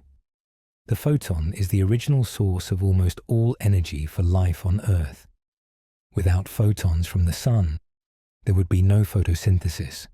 Without photosynthesis, there would be no oxygen. Without oxygen, there would be no animals. Without animals, there would be no you. Your existence is a consequence of photons. And it goes even deeper. The very atoms in your body were forged inside stars.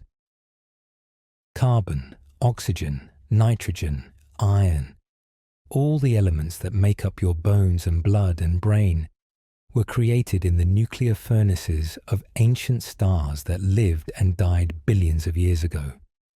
Those stars created photons too, billions and billions of photons. And when those stars exploded, scattering their elements across space, the photons flew out alongside the atoms. You are made of star stuff, and that star stuff was forged in the light of ancient photons. There is a connection here that goes deeper than chemistry. It goes to the very heart of what it means to be alive in this universe. You are not separate from the light. You are part of it. You are made of the same stuff. You are a temporary arrangement of matter and energy that was once and will be again, photons streaming through the dark. Let that thought be your pillow tonight. You are made of light. Now, let me tell you about one final wonderful property of the photon, one that has only become important in recent decades, but that may shape the future of our civilization. Quantum information. Scientists have discovered that the quantum properties of photons, their polarization, their phase, their entanglement, can be used to encode and transmit information in ways that are fundamentally different from anything that came before. In classical computing, information is stored in bits.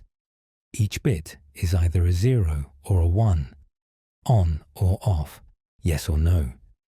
But in quantum computing, information can be stored in qubits. And a qubit can be in a superposition of 0 and 1 at the same time. It is both until you measure it. And this gives quantum computers the ability to process certain kinds of information much, much faster than classical computers. And photons are excellent qubits. Their polarization state can represent 0 and 1. They can be entangled with other photons, creating correlations that span vast distances. And they travel at the speed of light, making them perfect for quantum communication. Scientists have already built systems that use photons to transmit information with perfect security. Quantum key distribution, it is called. The basic idea is that you encode a secret key in the quantum states of photons and send those photons to the person you want to communicate with. If anyone tries to intercept the photons, to eavesdrop on your conversation, the act of measuring the photons will disturb their quantum states. You will know immediately that someone has been listening. It is unbreakable encryption, guaranteed not by the cleverness of a code, but by the laws of physics themselves, by the strange, beautiful properties of the photon. The future of secure communication, and perhaps the future of computing itself, may rest on the shoulders of the photon, that tiny, massless, ageless particle that has been traveling through the universe since the beginning of time. It is remarkable how something so small can be so important, how something with no mass can carry so much weight. Let me share one more gentle thought with you about photons and darkness. We tend to think of darkness as the opposite of light, as the absence of light, and in a practical sense, that is true. When there are no photons reaching your eyes, you see darkness. But darkness is not a thing. It is not a substance. It is not an entity. Darkness is simply the absence of photons, the gaps between them, the spaces where they are not. In a perfectly dark room, there is nothing to see, not because something dark is filling the room, but because there are no photons to carry visual information to your eyes. And yet, even in the darkest room, there are photons, infrared photons, emitted by the warm objects around you, radio photons, passing through the walls from cell towers and broadcast stations. Cosmic microwave background photons, that ancient glow from the beginning of time. Neutrinos, which are not photons, but are similarly ghostly. The room is alive with invisible energy, even in total darkness. You are never truly in the dark. You are always bathed in light. It is just that most of the light around you is invisible to your eyes.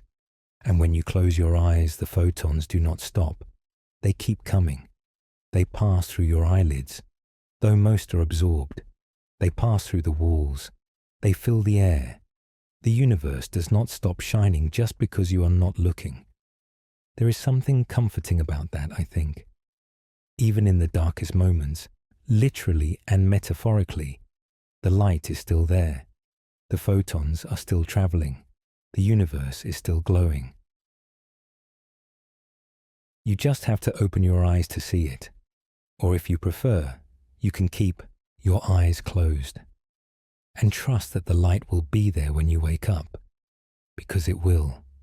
It always is. Let me tell you about one more beautiful thing, and then we will truly begin to wind our way home.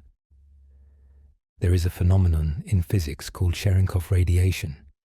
It is named after Pavel Cherenkov, the Russian scientist who first observed it. Here is what happens. We said that nothing can travel faster than the speed of light in a vacuum, and that is true. But light travels slower in certain materials, like water, and it is possible for a particle to travel through water faster than light travels through water. When this happens, something magical occurs. The particle creates a shock wave of light, a cone of blue, glowing radiation that spreads out behind it, like the wake of a boat or the sonic boom of a jet breaking the sound barrier. This blue glow is Cherenkov radiation, and it is made of photons. Photons that are produced by the charged particle as it outruns the light in the medium. You can actually see Cherenkov radiation. In nuclear reactors that use water as a coolant, the core glows with an eerie, beautiful blue light. That blue glow is Cherenkov radiation. It is the light of particles going faster than light, at least faster than light in water. There is something haunting and beautiful about that blue glow. It is the visible signature of the extreme, the boundary between ordinary physics and the extraordinary. A reminder that even in a world we think we understand, there are still things that look like magic, and it is all photons. even that eerie blue glow. Just photons, doing what photons do. Carrying energy, carrying information, carrying beauty from one place to another. The photon is the universe's brush. It paints everything we see, from the softest candlelight to the harshest gamma ray, from the rainbow to the Cherenkov glow, from the first light of creation to the glow of your phone screen. Everything visible is the photon's artwork. Now, I want to take you on a small detour, a quiet little side road on our journey, because there is something we have not talked about yet, something that connects the world of the photon to the world of sound and music and harmony. Let us talk about the spin of a photon. Every particle in the universe has a property called spin. It is a little misleading because the particle is not actually spinning, not in the way a top spins on a table. Spin is a quantum property, something intrinsic, something built into the very fabric of what the particle is. The photon has a spin of 1. In the language of physics, this makes it a boson. And the fact that it is a boson has enormous consequences. You see, particles come in 2 families, fermions and bosons. Fermions are particles like electrons and protons and neutrons. They are the building blocks of matter. And fermions obey a very strict rule. No 2 fermions can be in the same quantum state at the same time. They are exclusive. They need their space. This is called the Pauli exclusion principle, and it is the reason atoms have structure. It is the reason the periodic table exists. It is the reason you do not fall through the floor. But bosons are different. Bosons do not obey the exclusion principle. Bosons can pile up. They can stack. They can all be in the same quantum state at the same time, all doing the same thing, all occupying the same space. And the photon is a boson. This means that there is no limit to how many photons can be in the same state. You can have 1 photon with a particular frequency and polarization. You can have 1,000,000. You can have 1,000,000,000,000. They can all coexist, all sharing the same quantum state without any conflict. This is why a laser works. A laser beam is a vast collection of photons, all in the same state, all vibrating at the same frequency, all polarized in the same direction, all moving in the same direction, all in phase. They are all doing the exact same thing at the exact same time. And they can do this because they are bosons. If photons were fermions, lasers would be impossible. In fact, light as we know it would be impossible. You could never have more than 1 photon per quantum state. The universe would be a very different and much darker place. So the next time you see a beam of sunlight streaming through a window, illuminating the dust motes in the air, remember that what you are seeing is trillions upon trillions of photons, all coexisting peacefully, all sharing the same space, all overlapping and interweaving and combining. And they can do this because of a single quantum property, spin. The fact that the photon is a boson. There is a gentleness in that, I think. The photon is a particle that shares, that cooperates, that does not push others away. It is the most social particle in the universe. Now, let me tell you something about the energy of a photon that might surprise you. We said that the energy of a photon is determined by its frequency. Higher frequency means more energy. Lower frequency means less energy. And this is described by a beautifully simple equation. The energy of a photon equals Planck's constant times the frequency of the photon. Planck's constant is a very, very small number, incredibly small. It is the fundamental constant of quantum mechanics, the number that sets the scale for the quantum world. And it is named after Max Planck, the German physicist who first introduced it in the Year 1900. Planck was studying a problem that had been bugging physicists for years. The problem of how hot objects glow. When you heat a piece of metal, it starts to glow. First a dull red, then a brighter red, then orange, then yellow, then white. The hotter it gets, the brighter it glows, and the color shifts toward the blue end of the spectrum. Classical physics, the physics of Newton and Maxwell, could not explain this properly. The equations predicted that a hot object should emit an infinite amount of energy at high frequencies. This was obviously nonsense. It was called the ultraviolet catastrophe, because the equations blew up at ultraviolet frequencies and beyond. Planck solved this problem by making a radical assumption. He assumed that energy is not continuous. He assumed that energy comes in tiny, discrete chunks, quanta, and the size of each quantum depends on the frequency of the light. This was the birth of quantum mechanics, the birth of the idea that the universe is not smooth and continuous at the smallest scales, but grainy and discrete, made up of tiny, indivisible packets, and at the heart of it all was the photon, the quantum of light, the smallest possible amount of electromagnetic energy at a given frequency. Planck did not fully realize what he had done at the time. He thought of his assumption as a mathematical trick, a clever way to make the equations work.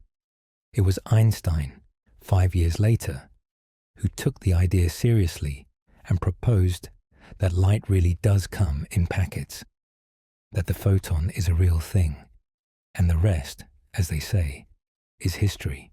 So the photon is not just a discovery.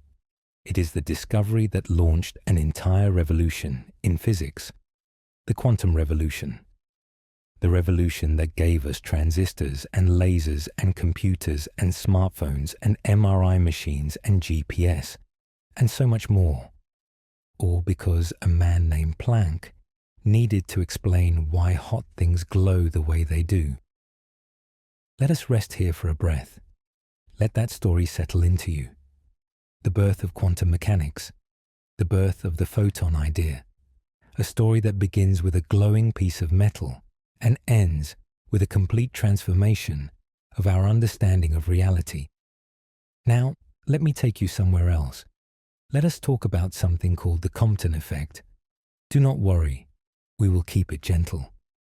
In 1923, an American physicist named Arthur Compton did an experiment that provided even more evidence that photons are real particles, not just mathematical abstractions.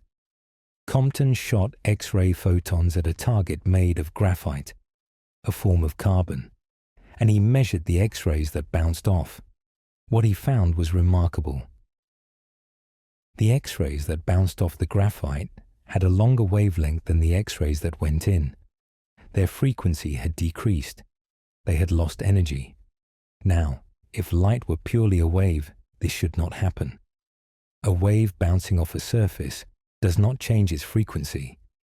But if light is made of particles, photons, then this makes perfect sense. When a photon hits an electron, it bounces off, just like a billiard ball hitting another billiard ball. And in the collision, the photon transfers some of its energy to the electron. The electron recoils, carrying away some energy, and the photon, having lost energy, now has a lower frequency and a longer wavelength. This is exactly what Compton observed. The photon was behaving like a particle with energy and momentum. A particle that could collide with an electron and bounce off, losing energy in the process. The Compton effect was powerful evidence that Einstein was right. Photons are real. They are not just a useful way of thinking about light. They are actual physical entities that carry energy and momentum and can collide with other particles. Compton won the Nobel Prize for this discovery, and the photon took another step from theoretical idea to established fact. Let that settle gently. Another piece of the puzzle, clicking into place. The photon, confirmed as a real particle by the way it bounces off electrons. A billiard ball of light playing cosmic pool with the particles of matter. Now, I want to talk about something that will take us in a slightly different direction. Something about the relationship between photons and gravity. You might think that because the photon has no mass, gravity should have no effect on it. After all, gravity pulls on things with mass, and the photon has none. But that is not what happens. Gravity does affect photons. It bends their path. It changes their frequency. It can even trap them. This was one of the predictions of Einstein's general theory of relativity. In that theory, gravity is not a force that pulls on mass. Gravity is a curvature of space and time. Massive objects like stars and planets bend the fabric of space-time around them. And everything that travels through space-time, including light, follows the curves. So when a photon passes near a massive object, its path bends. The photon does not feel a force. It is simply following the curved geometry of space-time. But from our perspective, it looks like the photon is being pulled toward the massive object. This effect is called gravitational lensing, and it has been observed many, many times. When light from a distant galaxy passes near a massive cluster of galaxies on its way to us, the light is bent. The distant galaxy can appear distorted, stretched, or even multiplied. We might see several images of the same galaxy spread around the cluster because the cluster's gravity has bent the light in different ways. It is like looking through a lumpy piece of glass. The glass bends the light, distorting the image behind it. But instead of glass, it is the fabric of space-time itself that is doing the bending. Gravitational lensing has become an incredibly powerful tool for astronomers. By studying how light is bent by massive objects, scientists can map the distribution of matter in the universe, including dark matter, the mysterious, invisible stuff that makes up most of the mass of galaxies but cannot be seen directly. The photon, by being deflected by gravity, reveals the invisible. It traces the shape of the unseen. It maps the hidden architecture of the cosmos. And there is something even more dramatic that gravity can do to photons. If the gravity is strong enough, if the curvature of space-time is extreme enough, photons can be captured, trapped, unable to escape. This happens at a black hole. A black hole is a region of space where the curvature of space-time is so extreme that nothing, not even light, can escape. The boundary of this region is called the event horizon, and any photon that crosses the event horizon is trapped forever. It spirals inward, toward the singularity at the center, and is never seen again. Think about that. A photon, the fastest thing in the universe, traveling at the cosmic speed limit, can be stopped and swallowed by a black hole. The speed of light is not fast enough to escape the grip of extreme gravity. Black holes are the ultimate photon traps.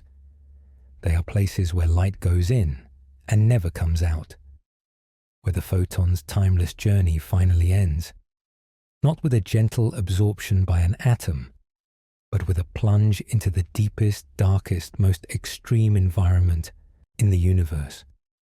And yet, even black holes are not completely dark. In 1974, the English physicist Stephen Hawking made a startling prediction. He showed that black holes should emit a faint, feeble glow of radiation. Particles and antiparticles, including photons, should be produced near the event horizon by the intense gravitational field. One particle falls in, and the other escapes. Over incredibly long timescales, this radiation causes the black hole to slowly evaporate, losing mass and energy until, After unimaginable eons, it vanishes completely. This radiation is called Hawking radiation, and it means that even black holes, the darkest objects in the universe, emit photons. Faintly, slowly, but they do. The photon escapes even from the edge of oblivion. Not all of them, not easily, but some. A few, leaking out of the darkness, carrying information about the most extreme environment in existence. There is something hopeful about that, I think. Even in the darkest places, light finds a way. Let that thought be with you as we continue. Now, let me tell you about something else that photons do. Something you have experienced countless times without ever thinking about it. Photons scatter. When a photon travels through the atmosphere, it can bump into the molecules of nitrogen and oxygen that make up the air. And when it does, it scatters. It bounces off in a random direction. But here is the important thing. Not all photons scatter equally. The amount of scattering depends on the frequency of the photon. High-frequency photons, blue and violet ones, scatter much more than low-frequency photons, red and orange ones. This is called Rayleigh scattering, and it is the reason the sky is blue. When sunlight enters the atmosphere, it contains photons of all visible frequencies, all the colors of the rainbow. But as those photons travel through the air, the blue ones get scattered in all directions much more than the red ones. So when you look up at the sky, away from the sun, you see scattered blue photons coming at you from every direction. The sky appears blue because blue photons are being scattered toward your eyes from all parts of the atmosphere. And this is also why sunsets are red and orange.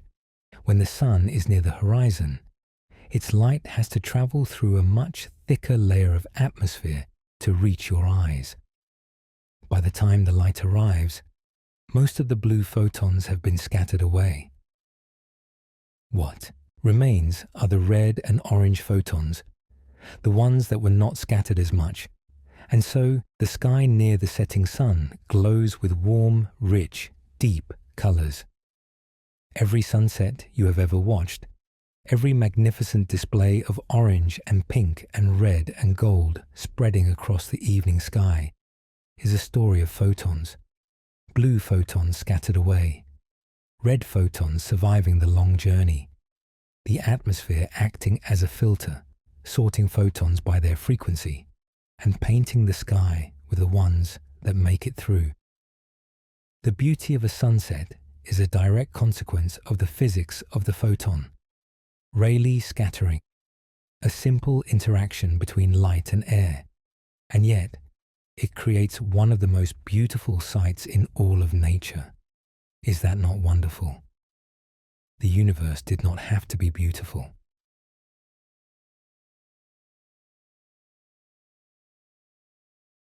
Mighty did not have to create sunsets. It just worked out that way, because of the way photons interact with the molecules in the atmosphere. Beauty, emerging from physics. Poetry, emerging from particles. Let that settle around you, like the warm light of a setting sun. Now, let me take you a little further, because there is a related phenomenon that is equally beautiful and that most people never think about. The sky is not just blue during the day. At twilight, just after the sun has set, the sky goes through a sequence of colors. Orange near the horizon, fading to pink, then to a deep, rich blue, and finally to the dark blue of night. There is a moment, just a brief moment, when the sky directly overhead turns a deep, luminous indigo. It is called the blue hour, and it is caused by photon scattering in the upper atmosphere, even after the sun has dipped below the horizon. The photons from the sun are still hitting the upper atmosphere, even though you, on the ground, are in the shadow of the earth, and those high-altitude photons scatter down to your eyes, giving the sky that deep twilight blue. It is a fleeting thing, a quiet, brief moment of beauty between day and night. And it is all photons, all scattering, all the gentle physics of light interacting with air. Now, let me tell you about something else that I find endlessly fascinating. Something about the photon and the nature of information. Every photon carries information, not in the way a book carries information, with words on a page, but in the way that a physical system carries information through its properties, its quantum state, its interactions. A photon's frequency tells you about the temperature of the source that emitted it. Its polarization tells you about the magnetic fields it has passed through. Its direction tells you about the geometry of its source. Its arrival time, compared with photons from the same event arriving at different frequencies, can tell you about the medium it has traveled through. Astronomers use all of this information every day.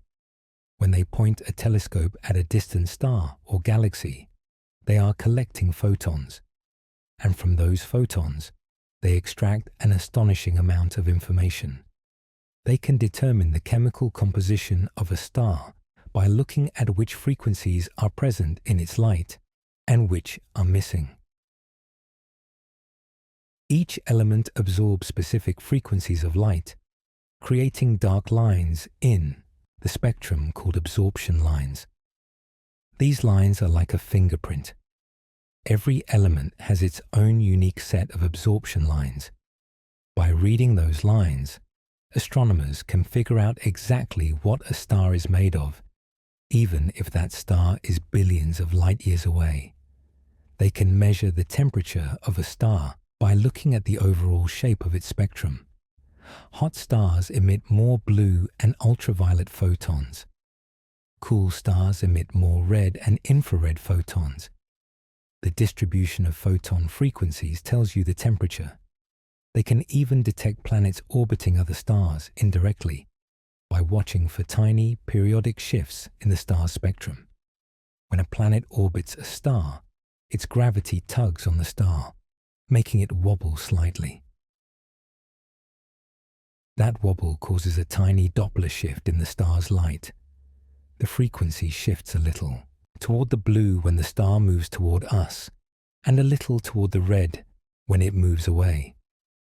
By measuring these tiny shifts, astronomers can deduce the presence of an orbiting planet, even though they cannot see the planet directly. All from photons.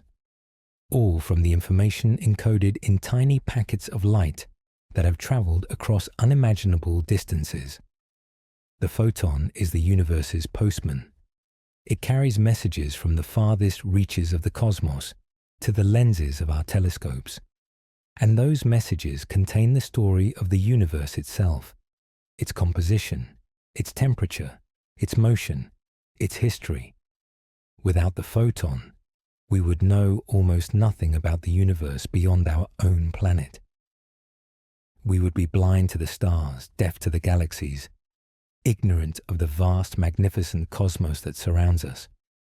The photon is our window to the universe, our lifeline to the stars. Let that thought settle softly. You are lying there in your quiet room, and the universe is talking to you through photons, through light, through the gentle, ceaseless stream of tiny messengers that carry the news of the cosmos to your doorstep. All you have to do is look up. Now, let me share something with you that is a little more intimate, a little closer to home. Let me talk about what happens inside your eye when a photon arrives. Your retina, at the back of your eye, is lined with two kinds of light-sensitive cells, rods and cones. The rods are incredibly sensitive. They can detect a single photon, one photon, the smallest possible unit of light. Your eye can detect it. When a photon enters your eye and hits a rod cell, it is absorbed by a molecule called rhodopsin. The photon's energy causes the rhodopsin molecule to change shape. It flips. it transforms from one configuration to another, and that tiny molecular shape change triggers a cascade of chemical reactions that ultimately generates an electrical signal. That signal travels along your optic nerve to your brain. One photon, one molecular shape change, one signal. It is the most efficient detection system imaginable. A single quantum of light is enough to trigger a response. Your eye is a quantum detector, a biological instrument sensitive enough to detect the smallest possible unit of the electromagnetic force. In very dark conditions, when your eyes are fully adapted to the darkness, you can actually perceive the arrival of just a handful of photons. 5 to 7 photons hitting your retina in a short enough time window is enough for you to see a faint flash of light. That is astonishing. You, a biological organism, can detect quantum events with your naked eye. You do not need a particle accelerator or a supercooled detector. You have one built into your skull, and it works through photons, through the arrival of tiny, massless, timeless packets of energy, each one triggering a molecular event in your retina that your brain interprets as light. You are, in the most literal sense, a creature of light. Your experience of the visual world is built, photon by photon, on the surface of your retina. Every image you see, every face, every landscape, every page of every book, is constructed from individual photons, arriving one at a time, each one contributing a tiny piece to the mosaic of your visual experience. And right now, even if your eyes are closed, photons are landing on your eyelids. They are being absorbed by the cells in your skin. They are warming you ever so slightly. They are interacting with the atoms in your body. The photon is always there, always present, always touching you. Let that be a comfort as you drift deeper into relaxation. The light is with you. It has always been with you, and it always will be. Let me tell you something else about how photons move through the world, something about a phenomenon called diffraction. We talked earlier about how light passes through two slits and creates an interference pattern. But something interesting happens even with a single slit. When a beam of light passes through a narrow opening or around the edge of an object, it does not just keep going in a straight line. It spreads out. It bends around the edges. It fans out, like water flowing around a rock in a stream. This is diffraction, and it is a purely wave-like behavior. Only waves diffract. Particles, in the classical sense, do not. If you threw a handful of tiny marbles through a narrow opening, they would come out the other side in a straight line. They would not fan out. They would not spread. But photons do spread. They diffract. They bend around corners and edges and openings. And the amount they spread depends on the relationship between the wavelength of the light and the size of the opening. If the opening is much larger than the wavelength, the diffraction is tiny. The light mostly travels in a straight line. This is why you can see sharp shadows on a sunny day. The wavelength of visible light is incredibly small, about 1/2 millionth of a meter, and most objects are much larger than that. So the light barely diffracts, and the shadows are crisp. But if the opening is close to the size of the wavelength, the diffraction becomes dramatic. The light spreads out enormously. It bends around the edges and fills in the space behind the opening. This is why you cannot see individual atoms with visible light. Atoms are much smaller than the wavelength of visible light, so the light simply diffracts around them. To see something that small, you need light with a much shorter wavelength, like X-rays or electron waves. Diffraction is everywhere once you know to look for it. The rainbow-like shimmer you see on the surface of a CD or DVD is caused by diffraction. The disk has thousands of tiny grooves, spaced at intervals close to the wavelength of visible light.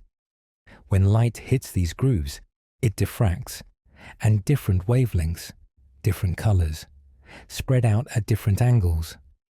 That is what creates the iridescent, shifting colors you see. The same thing happens with the scales on a butterfly's wing, or the feathers of a peacock, or the surface of a soap bubble. The colors you see are not pigments. They are not chemical dyes. They are structural colors, created by the diffraction and interference of photons interacting with tiny, repeating structures on the surface. A peacock feather is not actually blue. It is covered in microscopic structures that diffract blue photons toward your eyes more efficiently than other colors. Change the angle, and the color changes. That shimmer, that shifting iridescence, is a conversation between photons and geometry, between light and structure, between the quantum and the beautiful. Nature, it turns out, has been using the physics of photons to create beauty for millions of years. Long before humans understood diffraction, butterflies were wearing it on their wings. Let us keep going. Let us talk about one more property of the photon that has deep implications. Something that connects the tiny world of quantum mechanics to the grand sweep of cosmology. Let us talk about redshift once more, but this time in a slightly different way. We mentioned earlier that when a galaxy is moving away from us, the photons it sends us are stretched. Their wavelengths get longer. Their frequencies get lower. They shift toward the red end of the spectrum. But there is another kind of redshift that is even more profound. It is called cosmological redshift, and it is caused not by the motion of the galaxy itself, but by the expansion of space. As the universe expands, the space between galaxies stretches, and any photon traveling through that space gets stretched along with it. Its wavelength gets longer, its frequency gets lower, its energy decreases. The photon is not moving through space and encountering a Doppler effect. The space itself is expanding, and the photon is being stretched by that expansion. This is how we know that the universe has been expanding for billions of years. The photons from the most distant galaxies are enormously redshifted. Their wavelengths have been stretched by factors of 10 or more. They started as ultraviolet or visible light, and by the time they reach us, they have been stretched into infrared or even microwave radiation. The cosmic microwave background that we talked about earlier is the most extreme example of this. Those photons started as hot, energetic, visible light when the universe was very young. But over 13.8 billion years of cosmic expansion, they have been stretched into microwaves. Cool, gentle, low-energy microwaves that fill all of space. Every photon in the universe is being stretched, right now, as we speak. The expansion of space is slowly, gently, pulling every photon's wavelength a little bit longer, a little bit redder, a little bit cooler. In the far, far future, trillions of years from now, the expansion of the universe will have stretched all photons to incredibly long wavelengths. The finite cosmic microwave background will become the cosmic radio background, and eventually it will be stretched to wavelengths longer than the observable universe itself. The photons will still be there, but they will be so dilute, so stretched, so feeble, that they will carry almost no energy at all. The universe will grow darker, colder, quieter. The great symphony of photons will fade to a whisper, and eventually to silence. But that is so far in the future that it is almost meaningless. Right now, the universe is ablaze with light. Photons are streaming in every direction. Stars are burning, galaxies are glowing. The cosmic microwave background is humming its ancient song. And you are here, in this moment, to witness it. Let us talk about one more thing, something that connects everything we have explored tonight. The photon has no internal structure. It is not made of smaller parts. It is not composed of quarks or any other subparticles. It is, as far as we know, truly fundamental, elementary, indivisible. Protons and neutrons are made of quarks. Atoms are made of protons, neutrons, and electrons. Molecules are made of atoms, but the photon is not made of anything else. It just is.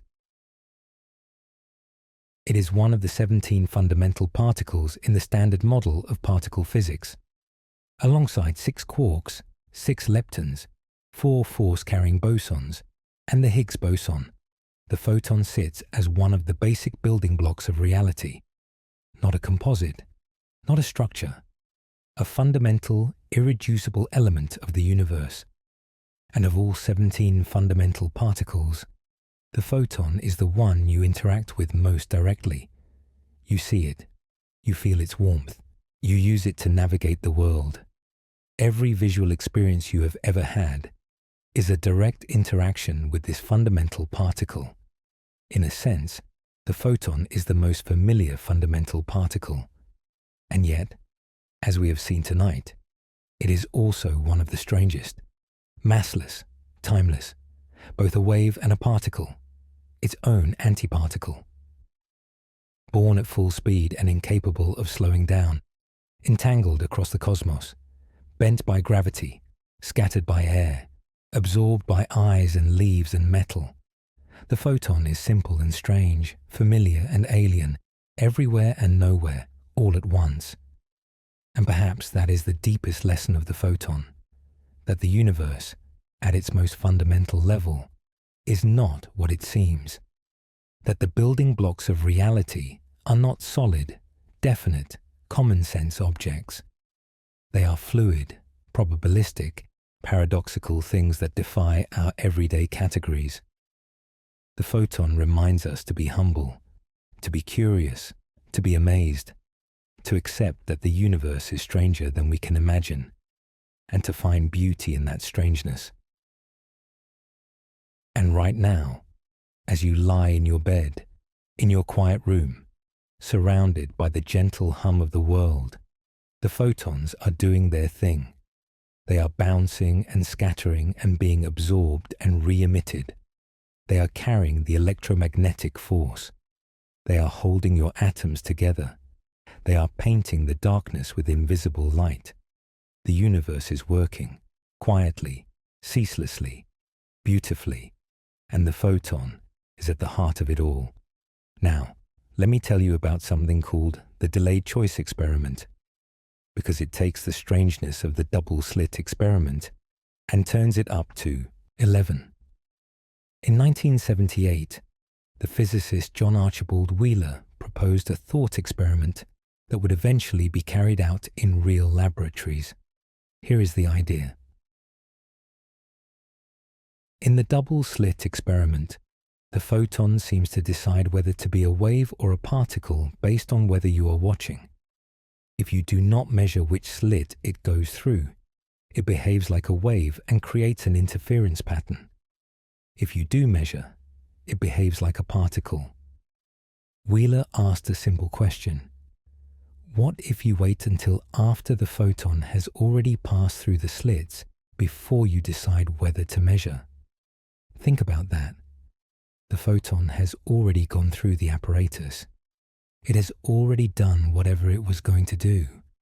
And then, after the fact, you choose whether or not to look at which slit it went through. Does the photon somehow retroactively change its behavior? The answer, when the experiment was finally performed, was yes. If you choose to measure which slit the photon went through, even after it has already passed through, the interference pattern disappears. The photon behaves as if it went through one slit, but if you choose not to measure, the interference pattern appears. The photon behaves as if it went through both. The photon's behavior in the past seems to depend on a choice you make in the future. Let that sink in. Let it float through your mind like a feather on a breeze. The photon does not just blur the line between wave and particle. It blurs the line between past and future, between cause and effect, between what has happened and what will happen. Now, before you get too worried, this does not mean that the photon is actually traveling backward in time. The correct interpretation is much more subtle and much more strange. What it means is that the photon does not have a definite history until that history is recorded. Until a measurement is made, the photon's past is not fixed. It is a cloud of possibilities, a quantum superposition of histories. And only when you make a measurement does a definite history crystallize. The past, at the quantum level, is not set in stone. It is contingent, fluid, dependent on what happens later. This is one of the deepest and most unsettling implications of quantum mechanics. And the photon, our gentle, timeless friend, is the particle that shows it to us most clearly. Wheeler had a beautiful way of expressing this. He said that the universe is not a machine that runs forward from a definite starting point. Instead, the universe is participatory. The act of observation, the act of asking a question, helps to shape the reality that is being observed. We are not just passive witnesses to the universe. We are participants, co-creators, partners in the unfolding of reality. And the photon is the thread that connects us to this deeper level of participation. I know that is a lot to think about, and I do not expect you to fully grasp it tonight. Nobody fully grasps it. The physicists who study this spend their careers wrestling with it, debating it, publishing papers about it, and still coming away puzzled. But there is something wonderful about that. There is something liberating about knowing that the universe contains mysteries that are genuinely deep, that there are questions that do not have easy answers, that the world is richer and more complex and more surprising than our tidy categories would suggest. The photon is a reminder that the universe is not obligated to make sense to us. It just is what it is, and what it is astonishing. Now, let me bring us back to something softer, something warmer. Let me tell you about bioluminescence. Deep in the ocean, where sunlight cannot reach, where the water is cold and dark and the pressure is immense, there are creatures that make their own light. Jellyfish that pulse with blue and green glows. Fish with lanterns dangling from their heads. Worms that sparkle in the abyssal dark. Squid that flash patterns of color across their bodies. All of these creatures produce photons. Through chemical reactions inside their bodies, they create light. They generate photons, not from the sun, not from electricity, but from biology, from the chemistry of life itself. The most common bioluminescent reaction involves a molecule called luciferin and an enzyme called luciferase. When they combine in the presence of oxygen, they produce light, photons, born from a chemical reaction inside a living organism. Fireflies use this same basic chemistry to flash their lights on warm summer evenings. Those flashes are photons, packets of light created by a beetle, sent out into the night as a signal, a message, a love letter, if you want to be romantic about it. Fireflies flash to attract mates. Each flash is a burst of photons, carrying the simple message, I am here, find me. And deep in the ocean, bioluminescence serves many purposes. Some creatures use it to attract prey. Others use it to startle predators. Some use it to communicate. And some, in the deepest, darkest parts of the ocean, seem to use it simply because they can. Because life, even in the most inhospitable environments, finds a way to make light. There is something profoundly beautiful about that. Life creating photons. Life participating in the great dance of light and energy that has been going on since the Big Bang. Even in the darkest depths of the ocean, even where no sunlight has ever reached, life insists on glowing. The photon is not just a physical phenomenon. It is a biological one. It is woven into the fabric of life itself. From the photosynthesis that powers the food chain, to the bioluminescence that lights the deep sea, the photon is a partner in the story of life on Earth. And you, as a living being, are part of that story. Every photon your body absorbs, every photon your eyes detect, every photon that warms your skin, connects you to the grand, ancient, ongoing conversation between light and life. You are part of the light. The light is part of you. Now, let me tell you about one more quiet, lovely thing, the photon and the stars. You know that stars are born, they live, and they die. And throughout their lives, they produce photons. Vast, incomprehensible numbers of photons. Our sun, for example, produces about 10 to the 45th power photons every second. That is a 1 followed by 45 zeros, an unimaginable number. And our sun is just one star among hundreds of billions in our galaxy, which is just one galaxy among hundreds of billions in the observable universe. The total number of photons in the observable universe is estimated to be about 10 to the 84th power. That is a number so large that there is no meaningful way to comprehend it. More photons than grains of sand on all the beaches of all the worlds that could ever exist. And yet, each photon is individual. Each one has its own frequency, its own polarization, its own quantum state.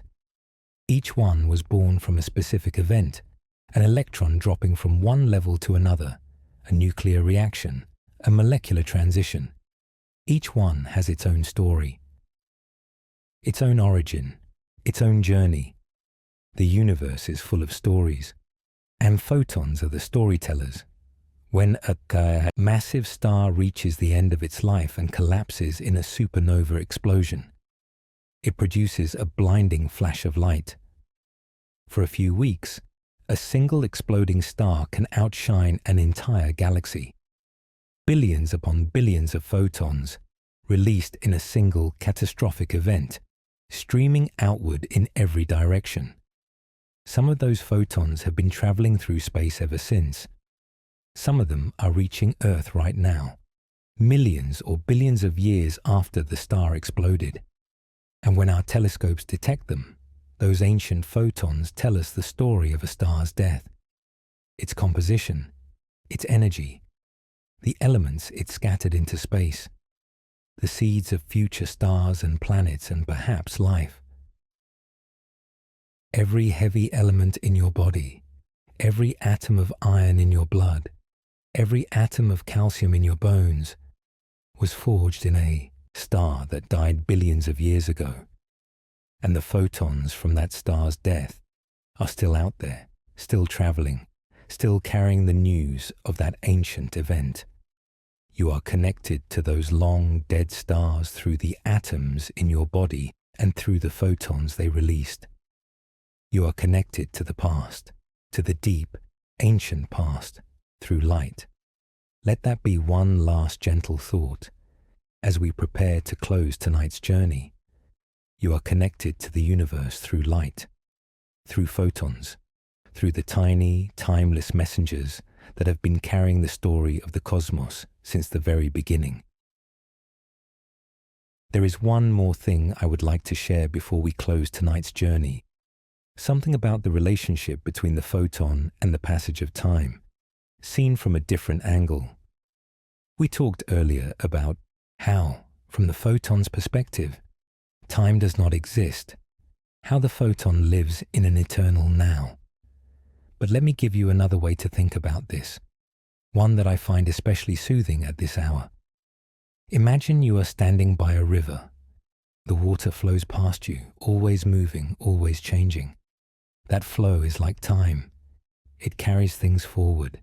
It brings new moments and takes old ones away.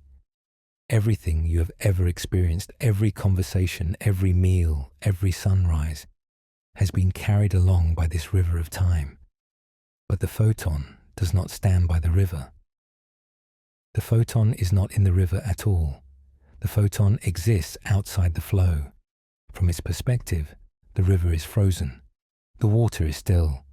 Everything that will ever happen, and everything that has ever happened, is visible, all at once, from bank to bank, from source to sea. The photon sees it all. The Big Bang and the last star, the first atom and the last, the beginning and the end, all at once, all in a single eternal instant. Of course, the photon does not actually see anything.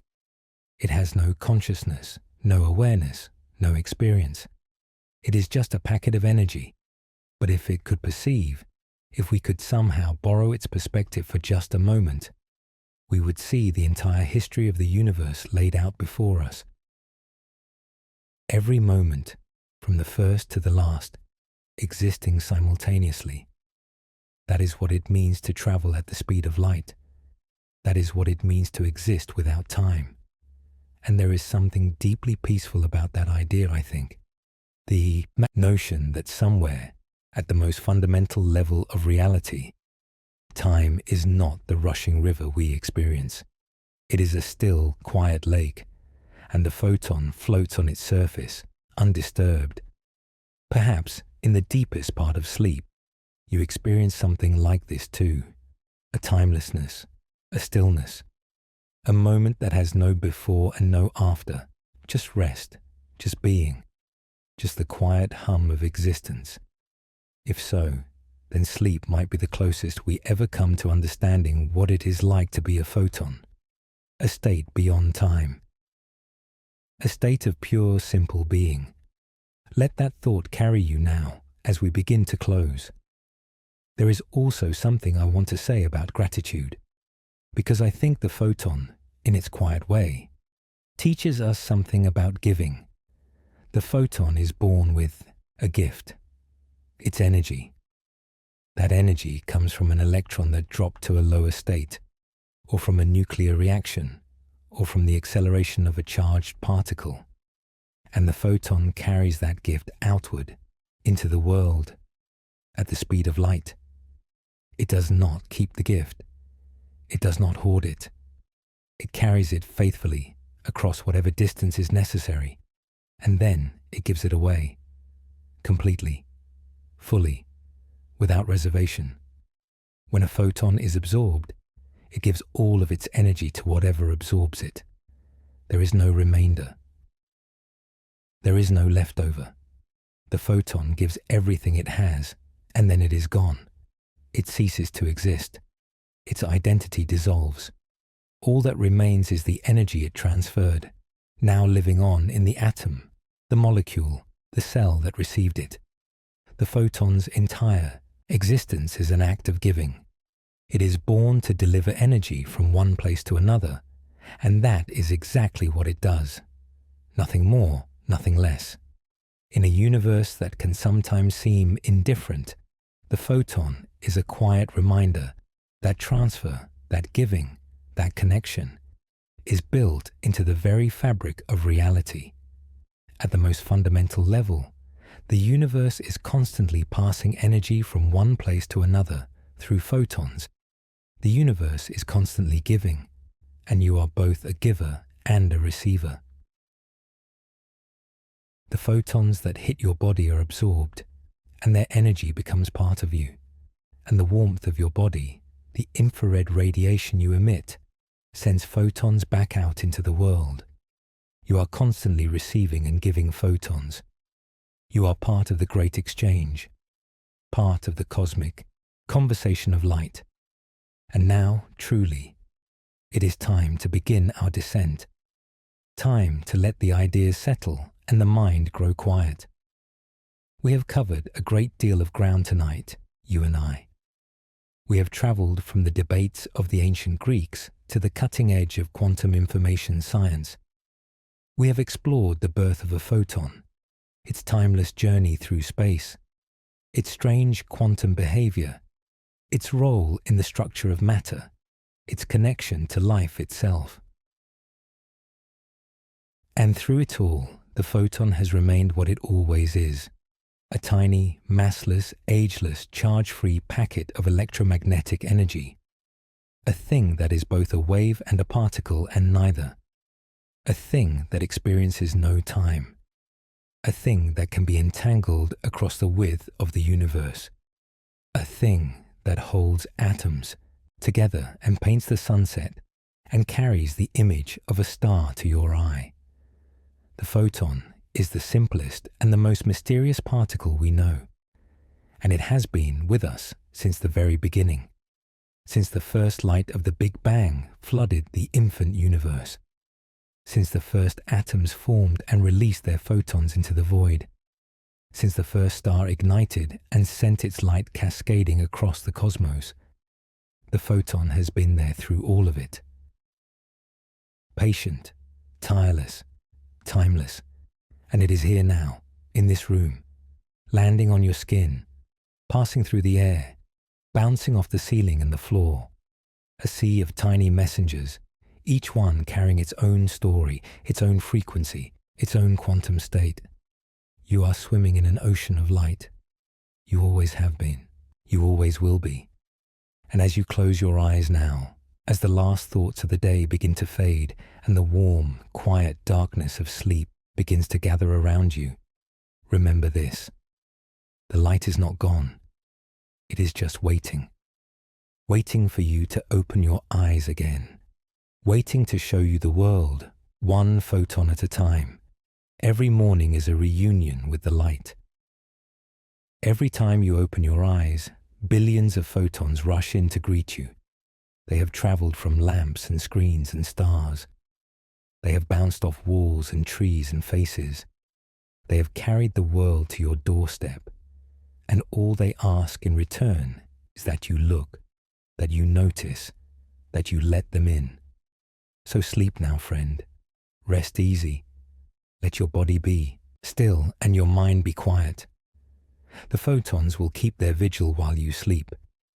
They will keep streaming through the world, carrying their tiny packets of energy, painting the world in invisible light, holding atoms together, connecting distant stars, writing the story of the universe one quantum at a time. And when morning comes, they will be there, ready to paint the sunrise, ready to warm your face, ready to show you once again the beautiful, strange, extraordinary world that light creates. Good night and sweet dreams.